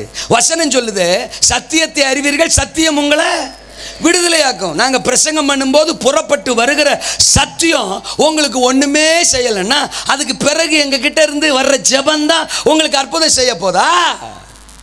வாய்ப்பில்லை ராஜா. ஜெபம் எங்களுடையது, மனிதனுடையது, வார்த்தை தேவனுடையது, வசனம் தேவனுடையது, சத்தியம் சர்வ வல்லவருடையது. பலிபீடத்தில் நின்று நாங்கள் பிரசங்கம் பண்ணும் போது புறப்பட்டு வருது பாருங்க, அந்த வார்த்தை அதுதான் சிறந்தது. இது முடிஞ்சதுக்கு அப்புறம் நாங்கள் தனியாக ஒருத்தருக்காக ஜெபிக்கிறோம் பாருங்க, அது சொத்துறோம். அதை விட கீழே தான், மேல இல்லை. நீங்க வசனத்துக்கு முக்கியத்துவம் கொடுத்து பாருங்க, வார்த்தைக்கு முக்கியத்துவம் கொடுத்து பாருங்க. ஒரு மனிதனால் நடக்காதது, உலகத்தால் நடக்காதது, எந்த அதிகாரத்தாலும் நடக்காதது அவருடைய வார்த்தையினால நடக்கும். உங்களை எழுப்புவேன்னா எழுப்புவார், விடுவிப்பேன்னா விடுவிப்பார், உயர்த்துவேன்னா உயர்த்துவார். எத்தனை பேருக்கு நான் சொல்றது புரியுது? பேதுரு வந்த உடனே பேதுருக்கிட்டையும் கையை நீட்டுறான், தோத்துறான். எல்லாருக்கிட்டையுமே கையை நீட்டின மாதிரி பேதுருக்கிட்டையும் கையை நீட்டுறான். பேதுரு பயந்துட்டான், தோத்துறான். ஏசரத்தன் ஜெயம். இப்படியே நீ அடுத்தவரையே சார்ந்திருந்தே சாக போறியா? எல்லார்ட்டையும் கை நீட்டின மாதிரி எங்கள்கிட்டையும் கை நீட்டுறியே. ஒன்று சொல்றேன் கேளு. நான் 5 ரூபா கொடுத்தா 10 ரூபா கொடுத்தா 2 நாளைக்கு 1 நாளைக்கு தான் உனக்கு. ஆனா ஒருபோதும் ஒரு காலும் ஒருவரிடத்திலும் நீ கையேந்திர வாழ்க்கையே இல்லாத ஒரு அற்புதத்தை இந்த நாளிலே கர்த்தர் உனக்கு செய்ய விரும்புகிறார். நான் சொல்லுகிற இயேசுவின் நாமம் உனக்கு செய்ய போது. அந்த நாமத்துக்கு நீ இடம் கொடுத்தா, அந்த நாமத்தை நீ விசுவாசிச்சா, அந்த நாமத்தின் வார்த்தையை வல்லமையை நீ நம்பினா, கர்த்தருக்கு ஸ்தோத்திரம். இனி ஒரு நாளும் ஒருவரிடத்திலும் நீ கையை இப்படி ஏந்தணுங்கிற அவசியம் இல்லை. நீ கையை இப்படி உயர்த்தி மற்றவர்களை ஆசீர்வதிக்கிற, மற்றவர்களை விடுவிக்கிற, மற்றவர்களுக்கு மகிமையான கருவியா கர்த்தர் உன்னை மாற்றிடுவார். இருக்கீங்களா? அல்லேலூயாவா? தங்களை காட்டுகிற ஊழியம் அல்ல பேதுருவின் யோவானின் ஊழியம். தங்களுக்குள் இருந்த கிறிஸ்துவை காட்டுகிற ஊழியம் பேதுருவின் யோவானின் ஊழியம். இருக்கிறீங்களா? தோத்துறான். அப்பப்ப வருவோம், அப்பப்ப நீ வந்துக்கிறணும், அப்பப்ப ஜெபிச்சுக்கிறணும், அப்பப்ப ஏதாவது காசை போடுவோம் அப்படின்னு அவங்க சொல்லல. இன்றைக்கு உனக்கு சொல்லுகிற வார்த்தை இனி ஒரு நாளும் உன்னை கையேந்துகிறவனாக நிறுத்தாது. நீ ஆசீர்வாதத்தின் பாத்திரமா மாற போற. இந்த ஆசீர்வாத பெருவிழாவில், இந்த ஆசீர்வாதத்தின் கூட்டங்கள்ல கர்த்தர் உங்க வாழ்க்கையை தலைகீழா மாற்ற விரும்புறாரு. ஆமெனா? இயேசுவின் நாமத்துக்கு இடம் கொடுங்கள், இயேசுவின் வார்த்தைக்கு இடம் கொடுங்கள், இயேசுவின் திட்டத்திற்கு இடம் கொடுங்கள். தோதராம், நீங்க ஒரு நாளும் அடுத்தவர்களை சார்ந்திருக்கிறவர்களாக அல்ல, அடுத்தவர்களுக்கு ஆசீர்வாதமானவர்களா கர்த்தர் உங்களை இந்த இரவு மாற்ற விரும்புகிறார். எத்தனை பேர் ஆமென் சொல்றீங்க? ஆவிக்குரிய வாழ்க்கையிலும் சரி, பொருளாதாரத்திலும் சரி, தோத்திரம், இன்னொருத்தரை கையேந்தி நிற்கிற நிலையில் வாழ தேவன் நம்மளை அழைக்கல. எகிப்து தேசத்தில் பஞ்ச காலத்தில் தோத்திரம் குடும்பத்தின் ஆகாரத்துக்காக யாக்கோபு தன் குடும்பத்தை அழைச்சிக்கிட்டு எகிப்து தேசத்துக்கு போறாரு. அவர் நினைச்சிருப்பாரு, அந்த தேசம் தான் நமக்கு சோறு போட போகுது, அந்த தேசம் தான் நம்மளை காப்பாற்ற போகுது, பார்வோன் கையால தான் சோறு வாங்கி சாப்பிட போறோம் அப்படின்னு நினைச்சிட்டு தான் போயிருப்பாரு. ஆனா 47:7 சொல்லுகிறது, அந்த பார்வோனுக்கு முன்னால ஆதியாகம புஸ்தகத்தில் தேவன் யாக்கோபை கொண்டு போய் நிறுத்தினார். பார்வோனை யாக்கோபு ஆசீர்வதித்தான் என்று வேதம் சொல்லுகிறது. நீ நினைக்கிற அவனால உனக்கு ஆதாயம்? நோ, நீ ஏன் புள்ள, என்ன சேவிக்கிறவன், என்னை ஆராதிக்கிறவன், உன்னை உலகத்துக்கும் ராஜாக்களுக்கும் அதிகாரிகளுக்கும் ஐஸ்வர்யவான்களுக்கும் ஆசீர்வாதமா நான் மாற்றுவேன்னு ஒரு யாக்கோபை மாற்றின கர்த்தர் இன்றைக்கு என் பிரசங்கத்தை கேட்கிற உங்களை கர்த்தர் மாற்ற விரும்புகிறாரு. உங்க தேவைகளுக்காக, குடும்பத்திற்காக அடுத்தவங்களையே சார்ந்து நின்றுட்டீங்களோ, மனுஷங்களையே சார்ந்து வாழ்ந்துட்டீங்களோ, அதனால அவமானமோ, அதனால தோல்வியோ, அதனால கூனி குறுகி போயிட்டீங்களோ, தலையை நிமிர்ந்து நடக்க முடியலையோ, மற்றவங்களையே சார்ந்து தான் வாழ வேண்டிய அவல நிலைய வாழ்க்கையா மாறி போச்சுன்னு வருத்தம் கொள்கிறீர்களோ, உங்களுக்காகத்தான் இந்த இரவு கூட்டம். அநேகர் கண்டு பிரமிக்கும்படி, இந்த பிரதரா, இந்த சிஸ்டரா, இந்த குடும்பமா நம்ம அவங்கள பார்த்துருக்கிறோமே, கடன் தானே இவங்க பொழப்பு நடத்துவாங்க, மற்றவங்களை சார்ந்து தானே இவங்க வாழுவாங்க. ஆனா இன்றைக்கு அவர்கள் ஆராதிக்கிற தேவன், அவர்கள் நம்பி இருக்கிற இயேசு அவங்க வாழ்க்கை தரத்தை, குடும்பத்தை, பொருளாதாரத்தை ஆசீர்வதிச்சுட்டாரு. அவங்களை பார்த்து இன்றைக்கு நாம பிரமிக்கிற மாதிரி, ஆச்சரியப்படுற மாதிரி, நம்ம கண்களுக்கு முன்னால் அவர்கள் அதிசயமா நிறுத்திட்டாரே என்று உங்களை பார்த்து பலர் ஆச்சரியமா பிரமித்து பார்க்கிற நாள் ஆரம்பமாகிறது. இந்த இரவு நேரம் கர்த்தர் உங்களை மாற்றுகிறார். உங்க ஜெபத்தினால் அநேகர் விடுதலையாக போறாங்க, உங்க வார்த்தை ஊழியத்தினால் அநேகர் ஆசீர்வதிக்கப்பட போறாங்க, உங்க ஐஸ்வர்யத்தினால பலருடைய குடும்பம் வாழ போகிறது. அப்படி கர்த்தர் உங்களை மாற்ற விரும்புகிறார். ஆமென். பிரமிக்கும்படி எழுப்புவார்.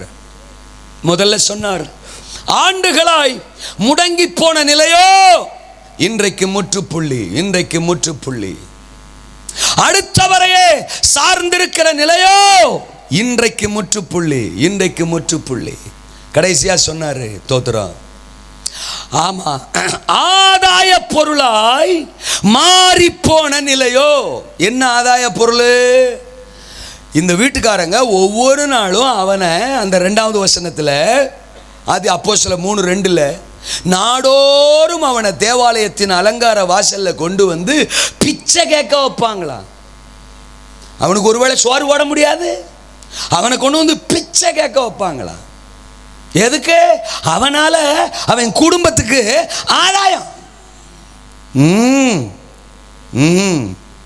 பெற்றவங்களுக்கு ஆதாயம், கூட பிறந்தவங்களுக்கு ஆதாயம். இன்னைக்கு அநேகருடைய வாழ்க்கை அப்படித்தான் இருக்கு.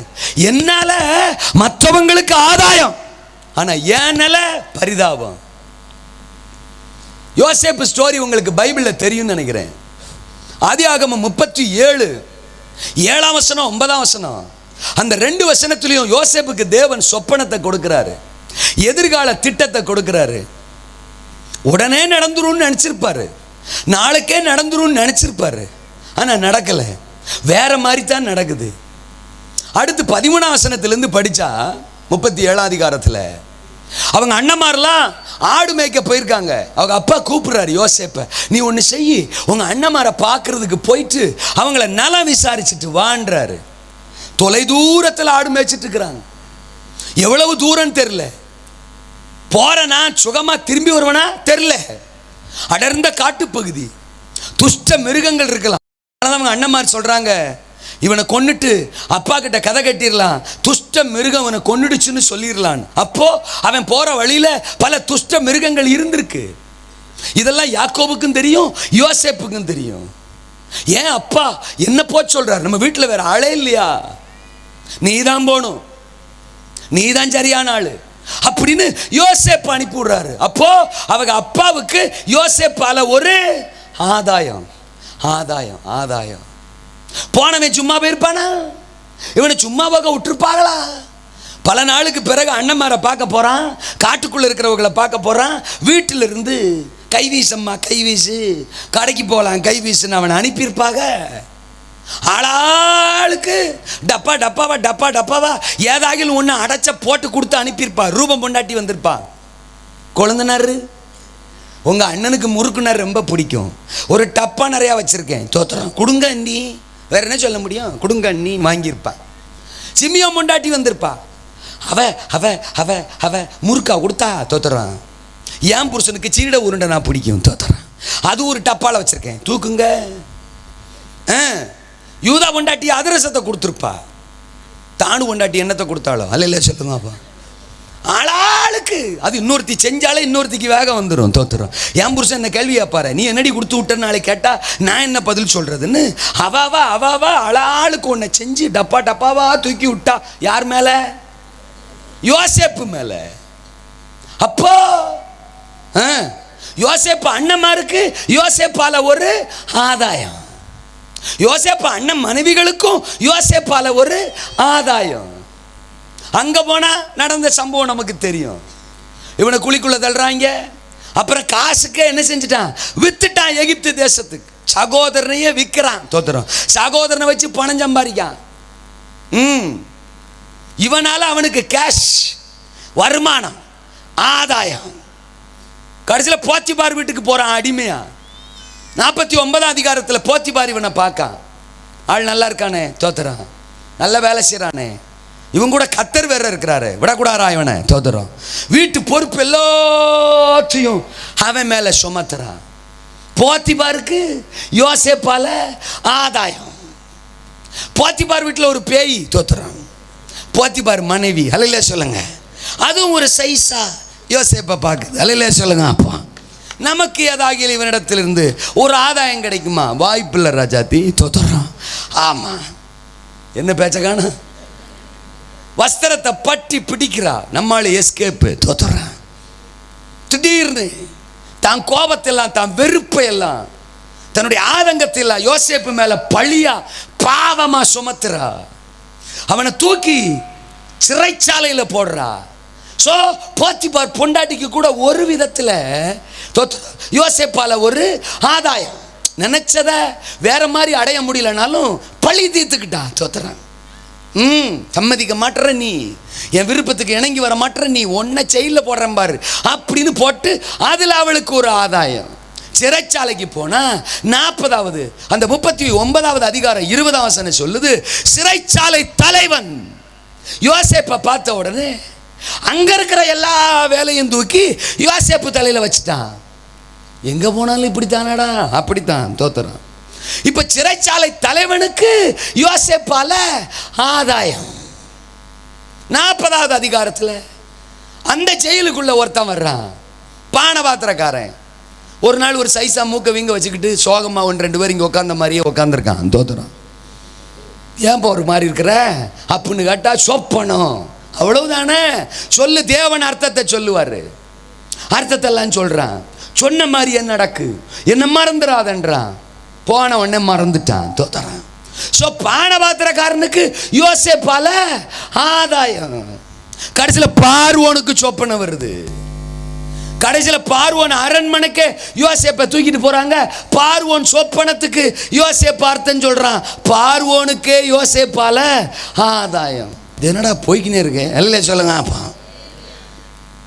அப்பாவுக்கு ஆதாயம், அண்ணன்மாருக்கு ஆதாயம், அண்ணன் மனைவிமாருக்கு ஆதாயம், போத்திபாருக்கு ஆதாயம், போத்திபார் மனைவிக்கு ஆதாயம், சிறைச்சாலை தலைவனுக்கு ஆதாயம், பானபாத்திரக்காரனுக்கு ஆதாயம், கடைசியில் பார்வோனுக்கு ஆதாயம். அவன் நினச்சிருப்பான் எல்லாருக்கும் நான் ஆதாய பொருள் எல்லாம் வச்சு எல்லாரும் வாழ்ந்துக்கிறாங்க, எல்லாரும் ஆசீர்வாதமாக இருந்துக்கிறாங்க. ஆனால் என் வாழ்க்கை மட்டும் நேற்று இருந்ததை விட இன்னைக்கு இன்னும் மோசம், இன்னைக்கு இருந்ததை விட நாளைக்கு இன்னும் மோசம், இப்படியே கீழே போய்கிட்டு இருக்கு. ஆனால் என்னால் பலர் வாழ்க்கை மேலே போய்கிட்டு இருக்கு. என்னைக்கு என் வாழ்க்கை மாறும்? எல்லாருக்கும் நான் ஆதாய பொருளாக இருக்கனே. இன்னைக்கு நிறைய பேருடைய பரிதாபம் அப்படிதான். ஒரு சிலர் இங்கே உட்கார்ந்துருக்கிறீங்க, கர்த்தர் சொல்றார், என்னால என் சொந்த பந்தங்கள் வாழுது, என்னை வச்சு பலர் ஆதாயப்படுறாங்க. தோத்துறான். எனக்கு வர வேண்டியதை அவங்க எடுத்துக்கிறாங்க. என் கையை விட்டு நிறைய விஷயம் போயிடுச்சு.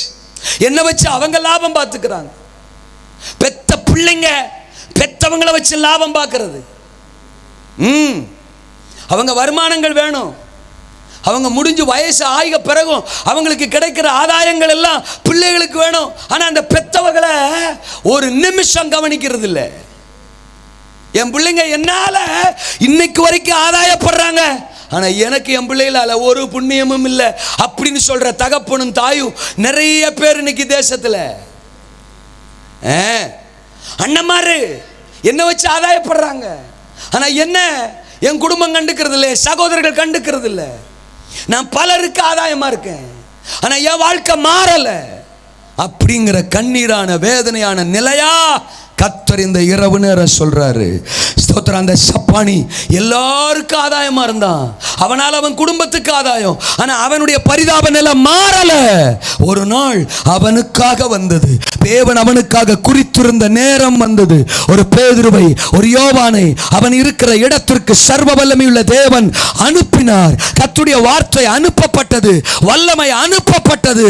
அந்த நாளிலேயே, அந்த நேரத்திலேயே அத்தனை வருஷ பிரச்சனைகளுக்கு, வேதனைகளுக்கு தேவன் ஒரு முற்றுப்புள்ளி வச்சு எல்லார் கண்களுக்கு முன்னால அவனை பிரமிப்பூற்றுகிறவனாய் கர்த்தர் எழுப்பினார்.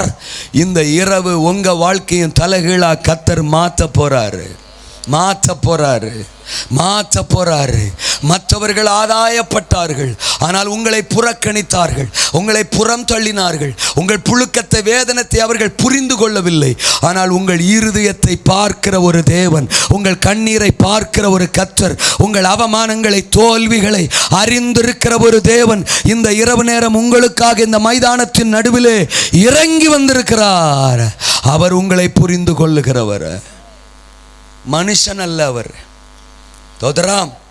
மனுஷன் முகத்தை பார்க்கிறா, நான் பிரசங்கிக்கிற இயேசுவோ இருதயத்தை பார்க்கிறார். உங்க இருதயத்தை பார்க்கிற இயேசு இந்த இரவு நேரம் இறங்கி வந்திருக்கிறார். மனுஷர்களால் புறக்கணிக்கப்பட்டீங்களா? மற்றவங்க உங்களை வச்சு ஆதாயம் பார்த்து அவங்க நல்லா இருக்கிறாங்க. ஆனால் அங்கே உங்கள் வாழ்க்கையில் உங்களுக்கு வர வேண்டியது உங்களுக்கு வரலையா, கிடைக்க வேண்டியது உங்களுக்கு கிடைக்கலையா, உங்கள் எதிர்பார்ப்புகள் உங்கள் விருப்பங்கள் தோத்திரம் இன்னும் உங்களுக்கு வாய்க்கலையா, உங்கள் வேதனையின் நிலை இன்னும் தொடர்ந்து கொண்டு தான் இருக்கிறதா, அவமானத்தின் நிலை இன்னும் தொடர்ந்து கொண்டு தான் இருக்கிறதா? நான் ஒன்று சொல்லட்டுமா? இயேசுவின் நாமம் அவனை எழுப்பியது. எழுப்புனால என்ன நடந்துச்சு தெரியுமா? நீங்கள் 11வது வசனத்திலிருந்து 16 வரைக்கும் குறிச்சு வச்சுக்கோங்க. திரள் ஜனக்கூட்டம் அங்கே ஓடி வந்தது. இவனுக்கு நடந்த அற்புதத்தை பார்க்க, இவனை ஆண்டவர் நாம எழுப்புனதை பார்க்க திரள் கூட்டம் வந்துச்சு. பேதுரு பக்கத்தில் நிற்கிறார். அவர் சொல்றாரு, என்ன பார்க்குறீங்க? நாங்களா இவனை எழுப்புனோம்? இல்லை இல்லை இல்லை இல்லை இல்லை இல்லை, நாங்கள் மனிதர்கள், நாங்கள் தேவனுடைய ஊழியக்காரர்கள், நாங்கள் இயேசுவின் நாமத்தை சொன்னோம், அவ்வளவுதான். அந்த இயேசு நாமம் என்ன தெரியுமா? நீங்க கொஞ்ச நாளைக்கு முன்னால எருசலேமில் கொல்கதா மலையில் ஒருவரை சிலுவையில் அறைஞ்சு கொன்னீங்களே, அவர்தான் இயேசு. அவர் யார் தெரியுமா? தேவன், தேவகுமாரன், முழு மனு குலத்தின் இரட்சகர், பிதாவாகிய தேவனால் அனுப்பப்பட்டவர், மனுஷனுடைய பாவங்களை தன் சிலுவையில் சுமந்து தீர்த்தவர், மரணத்தை பாதாளத்தை ஜெயித்து உயிரோடு எழுந்தவர். இன்றைக்கும் அவர் உயிருள்ளவராயிருக்கிறார். அந்த நாமத்தின் மேல் கொண்ட நம்பிக்கை தான், விசுவாசம் தான் இவனுக்கு இந்த சர்வாங்க சுகத்தை கொடுத்தது. அந்த இயேசு தான் இவனை எழுப்பினார். அந்த இயேசுவின் நாமம் தான் இவன் வாழ்க்கையை இன்னைக்கு மாற்றி இருக்கு. பல ஆண்டுகளாக இருந்த பிரச்சனையை இயேசுவின் நாம மாத்திருச்சு. அடுத்தவரையை சார்ந்திருந்த வாழ்க்கையை இயேசுவின் நாம வாழ்வு மாத்திருச்சு. ஆதாய பொருளா இருந்த இவனுடைய வாழ்க்கையை இயேசுவின் நாம மாத்திருச்சு அப்படின்னு பேதுரு இவனை பக்கத்தில் நிக்க வச்சுக்கிட்டு பிரசங்கம் பண்றார். நடந்துச்சு என்ன தெரியுமா? 4 அதிகாரம் 4 வசனம் சொல்லுது, இயேசுவின் மூலம் சொல்லப்பட்ட வார்த்தையை கூடி வந்த ஜனங்கள் நம்பினார்கள், கூடி வந்த ஜனங்கள் விசுவாசித்தார்கள். அவனையும் பார்க்காங்க, வார்த்தையும் கேட்கிறாங்க. இந்த அற்புதமா சுகமாக்கப்பட்டவனையும் பார்க்கறாங்க, வசனத்தையும் கேட்கிறாங்க. அப்படி வசனத்தை கேட்டு விசுவாசித்தவர்களின் தொகை 5000 இருந்தது. நல்லா கவனிக்கணும். இதுவரைக்கும் மனுஷனுக்கு ஆதாயமா இருந்தான், அவன் வாழ்க்கையில ஒண்ணுமே நடக்கல. ஆனா ஒரே நாள் இயேசுவின் நாமம் அவனை சந்தித்தது, இயேசுவின் வல்லமை அவனை சந்தித்தது, இயேசுவின் ஊழியர்கள் அவனை சந்தித்தார்கள், இயேசுவின் வார்த்தை அவனை சந்தித்தது. ஒரே நாள்ல ஆண்டவருக்குன்னு 5000 பேரை ரட்சிப்புக்குள்ள விசுவாசத்துக்குள்ள நடத்துகிற ஒரு அற்புத மனிதனாக அவன் மாறி போனான். அவனுக்கு நடந்த ஒரு அற்புதம் 5000 பேரை இயேசுவின் அன்புக்குள்ள கொண்டு வந்துச்சு. இன்னைக்கு ஆண்டவர் சொல்றார், உங்களுக்கு இந்த இரவு செய்ய போகிற அற்புதம் பல ஆயிரங்களை ஆண்டவர் மேல நம்பிக்கையுள்ளவர்களா மாத்த போது, பல ஆயிரங்களை திருப்ப போது, உங்களை பல ஆயிரங்களுக்கு ஆசீர்வாதமா மாத்த போறார். உங்க மூலமா பலர் இயேசுவை அறிய போறாங்க, இயேசுவின் நாமத்தை அறிய போறாங்க, உங்களை அனுப்ப போறார், உங்களை பயன்படுத்த போறார். உங்க தெருவு, உங்க கிராமம், உங்க சொந்த பந்தங்கள், பகைக்கிறவர்கள், எதிர்க்கிறவர்கள், அற்பமா பார்த்தவர்கள் எல்லாம் உங்களுக்கு தேவன் செய்ய போகிற அற்புதத்தை கண்டு, உங்க கூட தேவன் இருக்கிறதை கண்டு அவர்களும் இயேசுவின் நாமத்தை விசுவாசிக்கிறவர்களாய் மாற போறாங்க. கர்த்தர் சூழ்நிலைகளை மாற்றுகிறவர், பிரமிக்கும்படி எழுப்புகிறவர். எழும்பி நிற்க போகிறோம், நாம் ஜெபிக்க போகிறோம். இந்த இரவு நேரம் பரிசுத்த ஆவியானவர் இந்த மைதானம் முழுவதும் நிறைந்திருக்கிறார். ஆண்டுகளாய் முடங்கி போன நிலையோ இந்த இரவு ஒரு அற்புதம். அடுத்தவரையே சார்ந்திருக்கிற நிலையோ இந்த இரவு ஒரு அற்புதம். ஆதாய பொருளாய் மாறி போன நிலையோ இந்த இரவு ஒரு அற்புதம். தோத்திரம். இடம் கொடுங்கள், இணைந்து கொள்ளுங்கள். தோத்திரம் தோத்திரம். உங்க வாயை திறந்து இந்த வார்த்தையை சொல்லணும்னு நான் விரும்புறேன். இடம் கொடுங்கள், இணைந்து கொள்ளுங்கள். எல்லாரும் சொல்லுங்க, இடம் கொடுங்கள், இணைந்து கொள்ளுங்கள். பல வருஷமா அந்த ஆலயத்தில் உட்கார்ந்திருந்தான் வாசல்ல. பலர் முகத்தை பார்த்திருக்கிறான், பலர்கிட்ட கேட்டிருக்கிறான், இதுதான் அவனுடைய நிலை. ஆனா இன்னைக்கு தான் அவனை தேடி 2 ஊழியக்காரங்க அங்க வர்றாங்க. அவனை தேடி இயேசுவின் நாமம் அங்க வருது, அவனை பலப்படுத்துகிற வார்த்தை அங்க வருது, அவன் வாழ்க்கையை மாற்றுகிற தேவன் அங்க வர்றார். இத்தனை வருஷம் யார் யாருக்கோ இடம் கொடுத்திருக்கிறான், யார் யாரையோ நோக்கி பார்த்திருக்கிறான், யார் யாருக்கிட்டயோ எதிர்பார்த்திருக்கிறான். அவன் வாழ்க்கையில ஒண்ணு நடக்கல. ஆனா இன்னைக்கு அவனை தேடி வந்த தோத்திரம் தோத்திரம் தோத்திரம் இயேசுவின் வார்த்தைக்கு இடம் கொடுத்தான், இயேசுவின் நாமத்துக்கு இடம் கொடுத்தான், இயேசுவின் விருப்பத்துக்கு இடம் கொடுத்தான், ஊழியக்காரர்களின் வார்த்தைக்கு இடம் கொடுத்தான், இடம் கொடுக்க வேண்டியதற்கு இடம் கொடுத்தான். அற்புதம் நடந்தது. சகோதரா, சகோதரி, ஒலிபெருக்கின் மூலம் என் சத்தத்தை கேட்டுக் கொண்டிருக்கிற தாயே, தகப்பனே, உங்க வாழ்க்கையில எதற்கோ நீங்க இடம் கொடுத்திருக்கலாம். மனுஷங்களுக்கு, உறவுகளுக்கு, பணத்துக்கு, பாவத்துக்கு, பல விஷயங்களுக்கு நீங்க இடம் கொடுத்து தோற்று போயிருக்கலாம். நான் பிரசங்கிக்கிற இயேசு சொல்றார், வெளிப்படுத்தல் 3:20, இதோ வாசற்படியில் நின்று கதவை தட்டுகிறேன், ஒருவனின் சத்தத்தை கேட்டு கதவை திறந்தால் நான் உள்ளே பிரவேசிப்பேன். உங்க வாழ்க்கைக்குள்ள பிரவேசிக்க நான் பிரசங்கிக்கிற இயேசு விரும்புகிறார். உங்க குடும்பத்துக்குள்ள பிரவேசிக்க விரும்புகிறார். உங்களை பலப்படுத்த விரும்புகிறார். உங்களுக்கு ஒரு அற்புதம் செய்ய விரும்புகிறார். உங்களை எழுப்பிவிட விரும்புகிறார். சபையே, வார்த்தைக்கு இடம் கொடுங்கள், இயேசுவுக்கு இடம் கொடுங்கள், இயேசுவின் விருப்பத்துக்கு இடம் கொடுங்கள், ஊழியத்துக்கு இடம் கொடுங்கள், இடம் கொடுக்க வேண்டியவைகளுக்கு இடம் கொடுங்கள். உங்களை பிரமிக்கும்படி கர்த்தர் எழுப்புவார். அல்லேலூயாவா? என்ன செல்போனுக்கு இடம், டிவி பெட்டிக்கு இடம், ஃப்ரெண்ட்ஸுகளுக்கு இடம், குடிகார கணவனுடைய நண்பர்களுக்கு இடம், பிள்ளைக வாழ்க்கையை அழிக்கிற, நம்ம கண்ணுக்கு தெரிஞ்சு வாழ்க அவங்க பிள்ளைகளுடைய வாழ்க்கையை நாசம் பண்ணுகிற நட்புகளுக்கு இடம், பல விஷயங்களுக்கு நம்ம வாழ்க்கையில இடம். சில அக்காலாம் வீட்டுக்குள்ள வரும், நல்லா இருக்கியாக்கான்னு விசாரிக்கும். தலைமுடியவோ வீட்டில் இருக்கிற ஏதோ ஒரு பொருளை எடுத்துட்டு போய் நம்ம வீட்டுக்கே மந்திரம் பண்ணும். அந்த அக்காவுக்கு கூட இடம், யாருக்கு வேணாலும் இடம். ஆனா இயேசுநாதரா கதவை இழுத்து போட்டேன், அவருக்கு மட்டும் நல்ல இடம் இல்லை. என்னையா இயேசுநாதர்ட்ட குற்றம் கண்டுபிடிச்சோம்? சுவாச காற்ற ஊதி நம்மளை ஜீவாத்மாவா மாத்தினாரே, தப்பா? இந்த உலகத்தையே நமக்காக படைச்சு நம்மளை மட்டும் அவருக்காக படைச்சாரே, தப்பா? நம்ம பாவங்களை அவர் ஏற்றுக்கொண்டு, நம்ம வியாதிகளை அவர் ஏற்றுக்கொண்டு, நம்முடைய பாரங்களுக்காக, பாடுகளுக்காக சிலுவையிலே அவர் ஜீவனை தந்தாரே, தப்பா? இன்னைக்கு எல்லா ஆசீர்வாதத்தையும் கை மேல வச்சுக்கிட்டு நம்ம கதவை வீட்டு வாசப்படிய தட்டுறாரு, தப்பா? நம்ம புறக்கணிச்சாலும் வேண்டான்னு சொன்னாலும் திரும்ப திரும்ப திரும்ப திரும்ப நம்ம வாசலுக்கு முன்னால வந்து நின்று, நான் உன் தேவன், நான் உன் தகப்பன், நான் உன் பரிகாரி, நான் உன் காயத்தை ஆற்றுவேன், உன்னை விடுதலை ஆக்குவேன், உன்னை சுகப்படுத்துவேன், எனக்கு இடம் கொடு, என் வார்த்தைக்கு இடம் கொடு அப்படின்னு நமக்கு முன்னால நின்று கெஞ்சுறாரு, தப்பா? என்ன குற்றத்தை, என்ன பாவத்தை நீ இயேசுவிடத்தில் கண்டாய் சொல்லு பார்ப்போம்.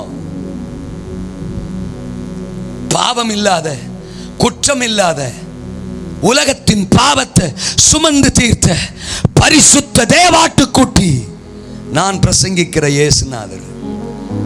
ஒரு காதலுக்கு இடம், ஒரு இச்சைக்கு இடம், ஒரு பாவத்துக்கு இடம், ஒரு அசுத்தத்துக்கு இடம், வாழ்க்கையவே அழிக்கிற பல விஷயங்களுக்கு இடம். ஏன்? நமக்கு வாழ்வை கொடுக்கிற இயேசுவுக்கு இடம் இல்லையா? இந்த இரவு இடம் கொடுங்கள், இடம் கொடுங்கள். அல்லேலூயாவா? பேதுரு யோவான் அதான் சொல்றாங்க, எங்க கிட்ட ஒண்ணு இருக்கு, அதை உனக்கு தர விரும்புறோம். நீ மனுஷங்கிட்ட இருந்து பல விஷயத்தை வாங்கியிருப்ப, பணத்தை வாங்கியிருப்ப, சோத்து பொட்டலத்தை வாங்கியிருப்ப, ஆனா அதை உன்னை சப்பானியாவே தான் வச்சிருக்கு. ஆனா நான் உன்னை வச்சிருக்கேன், இன்னைக்கு அதை உனக்கு தர விரும்புறேன். நீ அதுக்கு இடம் கொடுக்கறியா? இடம் கொடுத்து பார், இடம் கொடுத்து பார். என்னிடத்தில் வருகிறவனை நான் புறம்பே தள்ளுவதில்லை. அவர் உங்களை விசாரிக்கிறவரால் உங்கள் கவலைகளை எல்லாம் அவர் மேல் வைத்து விடுங்கள். நம்பி பாருங்க, ஒரு சான்ஸ் ஆண்டவர் கொடுத்து பாருங்க. நான் பிரசங்கிக்கிற இயேசுவுக்கு உங்க குடும்பத்தில், வாழ்க்கையில, இருதயத்தில் இந்த ஒரு இரவு இடம் கொடுத்து பாருங்கள். நீங்கள் தோற்பது இல்லை, நீங்கள் அவமானப்படுவது இல்லை. விசுவாச மக்களை பார்த்து சொல்றேன், பிரசங்கத்துக்கு இடம் கொடுங்க, சத்தியத்துக்கு இடம் கொடுங்க, வார்த்தைக்கு இடம் கொடுங்க, உங்களை நோக்கி புறப்பட்டு வருகிற தேவ சத்தத்துக்கு இடம் கொடுங்க.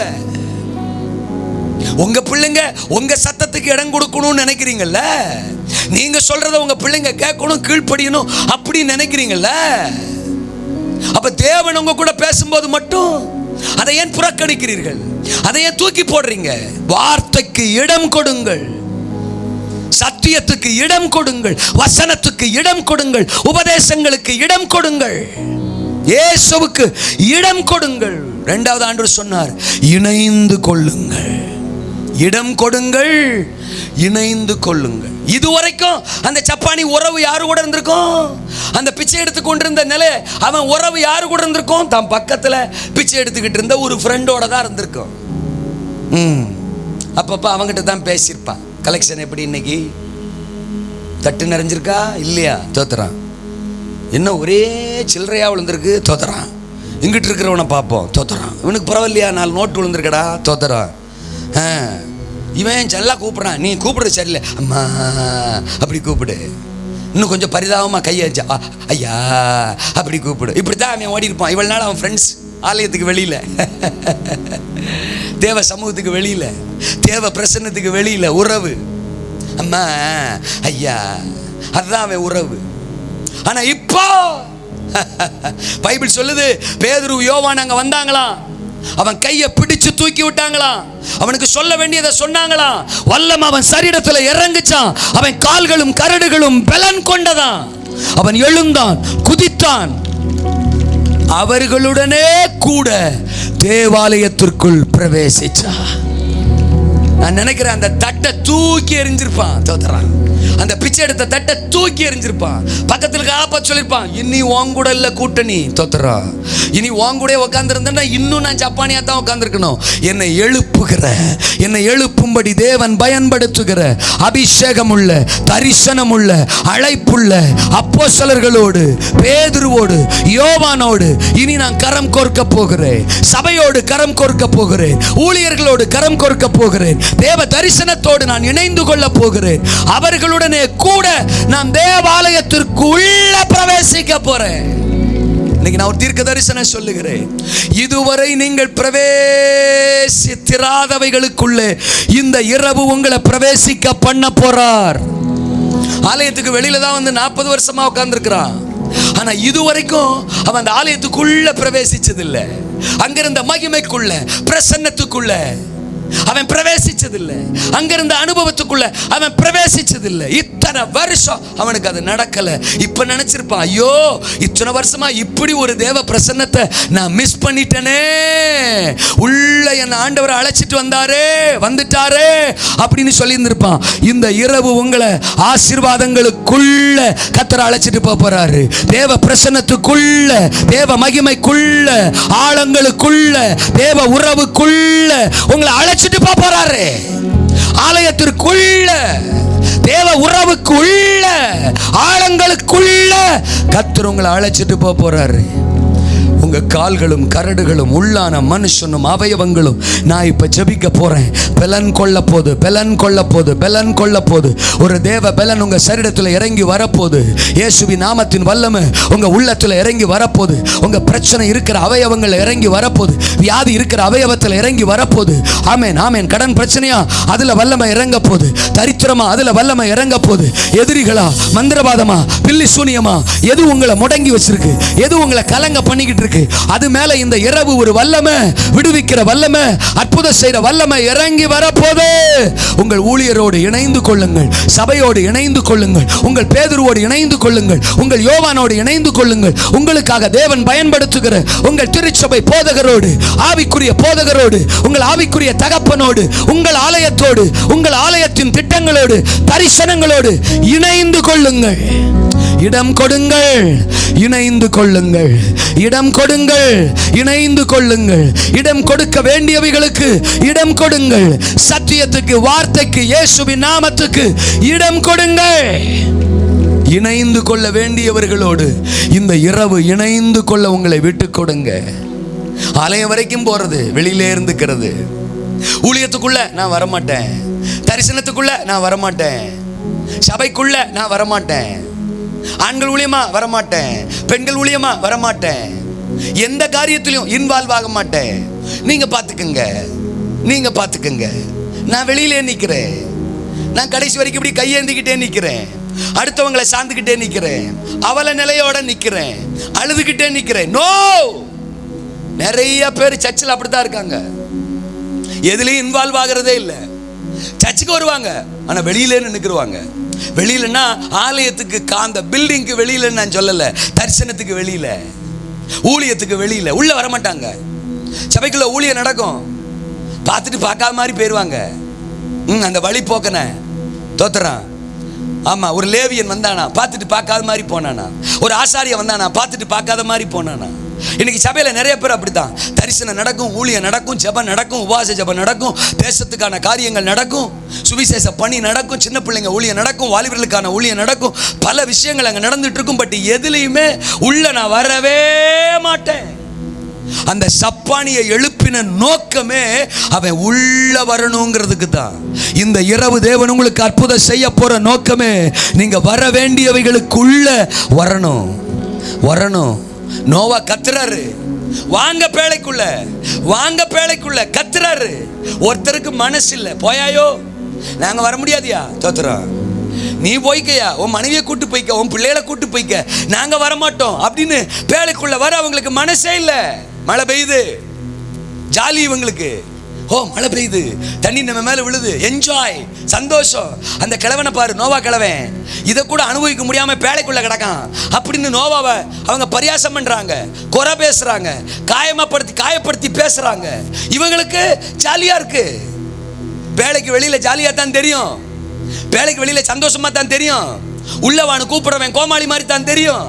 உள்ள வந்துரு அப்படின்னு தொடர்ந்து கூப்பிடுறவன நம்ம அற்பமா தான் பார்ப்போம். இன்னைக்கு நிறைய பேர் அப்படித்தான் உலகத்துல பாக்குறாங்க. பேழை கர்த்தருடைய ஆலயம், பேழை கர்த்தருடைய ரட்சிப்பு. அதுக்குள்ள இன்னைக்கும் ஆண்டவர் வா வா வா அழைச்சுக்கிட்டே இருக்கிறார். காதுல வாங்குறது இல்லை. நடந்தது என்ன? மழை நிக்கல, தண்ணி ஏறிக்கிட்டே இருக்கு. தேவன் சொன்ன பயங்கரம், தேவன் சொன்ன ஆபத்து மனுக்குலத்தை சந்தித்தது. முழு மனுக்குலமும் அந்த ஜலப்பிரளயத்திலே மாண்டு போனார்கள், அழிந்து போனார்கள். பேழைக்குள்ள பிரவேசித்த நோவாவும் நோவாவின் குடும்பம் மட்டும் ரட்சிக்கப்பட்டது, காக்கப்பட்டது. எங்கேயோ வெளியில இருந்துப்பேன், நான் உள்ள வரமாட்டேன். ரட்சிப்புக்குள்ள, ஆலயத்துக்குள்ள, ஆண்டவருக்குள்ள, வார்த்தைக்குள்ள புறந்தள்ளாதீங்க. இயேசுவை புறந்தள்ளாதீங்க, ஆலயத்தை புறந்தள்ளாதீங்க, ரட்சிப்பை புறந்தள்ளாதீங்க, வார்த்தையை புறந்தள்ளாதீங்க. இன்றைக்கும் இந்த இரவு நேரம் மறுபடியும் ஆலயத்துக்குள்ளே, பேழைக்குள்ளே வா என்று கர்த்தர் அழைக்கிறார். வெளியிலே நின்னுட்டு போயிடுறேன்னு நினைக்காதீங்க, எதுலயும் இன்வால்வ் ஆக மாட்டேன்னு நினைக்காதீங்க. பயங்கரங்கள் சம்பவிக்க போகிறது. மத்திய ஆகாயத்திலே மணவாளன் இயேசு சீக்கிரம் வரப்போகிறார். வேதத்தில் சொல்லப்பட்ட அபாயகரமான நிகழ்வுகள் ஏற்கனவே தொடங்கிவிட்டன. இன்னும் பயங்கரங்கள் உலகத்தில் நடக்க போகிறது. சபையே, சர்வ வல்லவரின் இருதயத்தை விளங்கிக் கொள். வார்த்தையை கேட்கிற ஜனமே, அழைக்கிறார். சபைக்குள்ள, ஆலயத்துக்குள்ள வா. இன்னைக்கு ஒரு அற்புதத்தை கர்த்தர் செய்ய போறார். கர்த்தர் இன்னைக்கு உங்க கூட பேசி இருக்கிறாரு. இடம் கொடுங்கள், இணைந்து கொள்ளுங்கள். இடம் கொடுக்க வேண்டியவைகளுக்கு இடம் கொடுங்கள், இணைந்து கொள்ள வேண்டியவர்களோடு இணைந்து கொள்ளுங்கள். கண்களை மூடுவோம். கர்த்தர் உங்க கூட பேசுனது உண்மைன்னா உங்க வலது கரத்தை உயர்த்துங்க. இனி வாய்ப்பே இல்லை. இனி எனக்கு ஆரோக்கியத்துக்கு, சுகத்துக்கு, விடுதலைக்கு வாய்ப்பே இல்லை. நான் முடங்கினது தான். இந்த வியாதி என்னை கொன்னுடும், இந்த தரித்திரம் என் குடும்பத்தை அழிச்சிடும். வருஷக்கணக்கா நான் முடங்கிட்டேனே, என்னால வெளியில வர முடியலையே, என்னால எழும்ப முடியலையே. இதான் என் தலைவிதியோ, இதுதான் என் குடும்பத்தின் தலையெழுத்தோ. என் வாலிப மகளுக்கு இன்னும் கல்யாணம் நடக்கலையே, கல்யாணமாகி இத்தனை வருஷம் ஆகியும் குழந்தை பாக்கியம் இல்லையே. இந்த கேன்சர் வியாதி, இந்த குறிப்பிட்ட பலவீனம், ஐயோ என்ன மரணத்துல தள்ளிருமோ. ஆண்டுகளா முடங்கி போயிட்டனே. இன்னைக்கு சொல்லுங்க, ஆண்டவரே உங்க நாமத்துக்கு இடம் கொடுக்கிற ஆண்டவரே, உங்களுக்கு இடம் கொடுக்கிற ஆண்டவரே, என் வாழ்க்கையில செயல்படுறதுக்கு, நீங்க செயல்படுறதுக்கு ஆண்டவரே உங்களுக்கு நான் இடம் கொடுக்கிறேன். உங்க வார்த்தைக்கு இடம் கொடுக்கிறேன், வல்லமைக்கு இடம் கொடுக்கிறேன். அன்றைக்கு அந்த சப்பாடியான மனுஷன் மேல இறங்கின வல்லமை இன்றைக்கு என் மேல இறங்கட்டும், என் பிரச்சனைகள் மேல இறங்கட்டும், என் வியாதியின் மேல இறங்கட்டும், என் குடும்பத்தின் மேல இறங்கட்டும். பலன் கொள்ளும்படி என்னை நிரப்பும் ஆண்டவரே என்று தோத்திரம் சொல்லுறவங்க, விரும்புறவங்க மேல இப்ப கர்த்தர் இறங்கி வரப்போறார். இப்ப கர்த்தர் இறங்கி வரப்போறார். நன்றி நன்றி. S S. அடுத்தவங்களையே சார்ந்துட்டேன், மனுஷனையே சார்ந்துட்டேன், யாரோ ஒன்றை சார்ந்துட்டேன், எதையோ ஒன்றை சார்ந்துட்டேன். அப்படித்தான் என் வாழ்க்கை இதுவரைக்கும் போயிட்டு. No no no. இனி நான் இயேசுவை மட்டும் சார்ந்து கொள்ள போறேன், அவர் வார்த்தையை மட்டும் சார்ந்து கொள்ள போறேன். எனக்காக மரித்தவர், எனக்காக அடக்கம் பண்ணப்பட்டவர், எனக்காக உயிர்த்தவர், ஓ சர்வ சக்தியுள்ள கர்த்தர், எல்லா நாமத்துக்கும் மேலான நாமத்தை உடையவர். இனி அவரை மட்டும்தான் சார்ந்து கொள்ளுவேன், மனுஷனை அல்ல, உலகத்தை அல்ல. என்னை ஏமாற்றுகிற எதையும் நான் இனி சார்ந்திருக்க போவது இல்லை. உங்களை மட்டும் நான் சார்ந்துக்கிறேன்னு சொல்றீங்களா? உங்க கரங்களை உயர்த்துங்க. நன்றி நன்றி நன்றி. ஆமென். ஆதாய பொருளாவே இருந்துட்டேன், என்னால பலருக்கு ஆசீர்வாதம். ஒரு கருகப்பிள்ளை மாதிரி, நிறைய பேர் அப்படிதான் சொல்லுவாங்க, என்னை யூஸ் பண்ணிட்டு ஒரு கருகப்பிள்ளை மாதிரி தூக்கி போட்டுறாங்க. என்னை யாரும் புரிஞ்சுக்கிறது இல்லை, என்னை யாரும் நேசிக்கிறது, என் வேதனையை யாருமே புரிஞ்சுக்கிறது. அந்தந்த சமயத்துல என்ன வச்சு அவங்களுக்கு என்ன ஆதாயம்னு தான் பாக்குறாங்களே ஒழிய என் தேவையை யாரும் புரிஞ்சுக்கிறது இல்ல. மனுஷன் புரிஞ்சுக்கலையா விடுங்க, உலகம் புரிஞ்சுக்கலையா விடுங்க. உங்களை புரிஞ்சுக்கத்தான் ஒருத்தர் இருக்கிறார்ல, அவர் தான் இப்ப பேசிக்கிட்டு இருக்கிறார்ல, அவரை நோக்கி ஓடிவாங்க. உனக்காக நான் இருக்கிறேன்னு சொல்றாருல, உன் காயத்தை நான் ஆற்றுவேன்னு சொல்றாருல, உன் வேதனையை நான் புரிஞ்சுக்கிறவேன்னு சொல்றாருல, அவரை நோக்கி ஓடிவாங்க. கண்களை மூடுங்க. இந்த இயேசுவுக்கு நான் இடம் கொடுக்கிறேன். இனி இணைந்து கொள்ள வேண்டிய சபையோடு, ஊழியத்தோடு நான் இணைந்து கொள்ளுகிறேன்னு சொல்றவங்க மட்டும் கரங்களை உயர்த்துங்க. உங்களுக்காக ஜெபிக்க போறேன். எஸ், ஆண்டவருடைய வார்த்தைக்கு என்ன அர்ப்பணிக்கிறேன், ஆண்டவருக்கு என்ன அர்ப்பணிக்கிறேன். என் வாழ்க்கை மாறணும், நான் எழும்பணும்னு விரும்புகிறேன். என் குடும்பம் எழும்பணும், என் பிரச்சனைகள் மாறணும். என்னை அற்பமாக பார்த்தவங்க கண்களுக்கு முன்னால் நான் அற்புதமாக எழும்பணும் அப்படி விரும்புகிறவங்க மட்டும் நிறைய பேர் கையை உயர்த்தி இருக்கிறீங்க. நீங்கள் கையை உயர்த்தினது உண்மைன்னா உங்களுக்காக நான் ஜெபிக்க போகிறேன். நீங்கள் கரங்களை உயர்த்தி அர்ப்பணிக்கிறது உண்மைன்னா தோத்துறோம், நீங்கள் மேடைக்கு முன்னால் வரலாம்.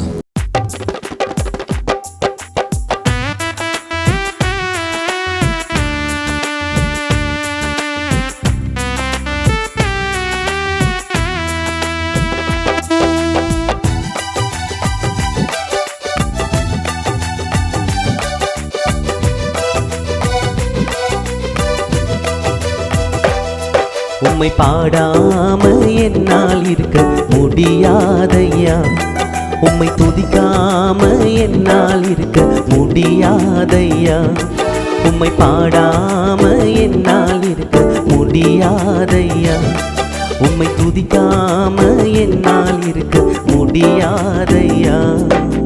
அன்பு தெய்வமே, நேச தெய்வமே, அன்பு தெய்வமே, நேச தெய்வமே, ஏசையா, என் ஏசையா, ஏசையா, என் ஏசையா. எளிமையானவன், சிறுமையானவன், தண்ணீரை தேடி தாகத்தாலே நான் வறண்டு போனேனே. என்னை கண்டீரே, என் தாகம் தீர்த்தீரே, என்னை கண்டீரே, என் தாகம் தீர்த்தீரே. அற்பமாக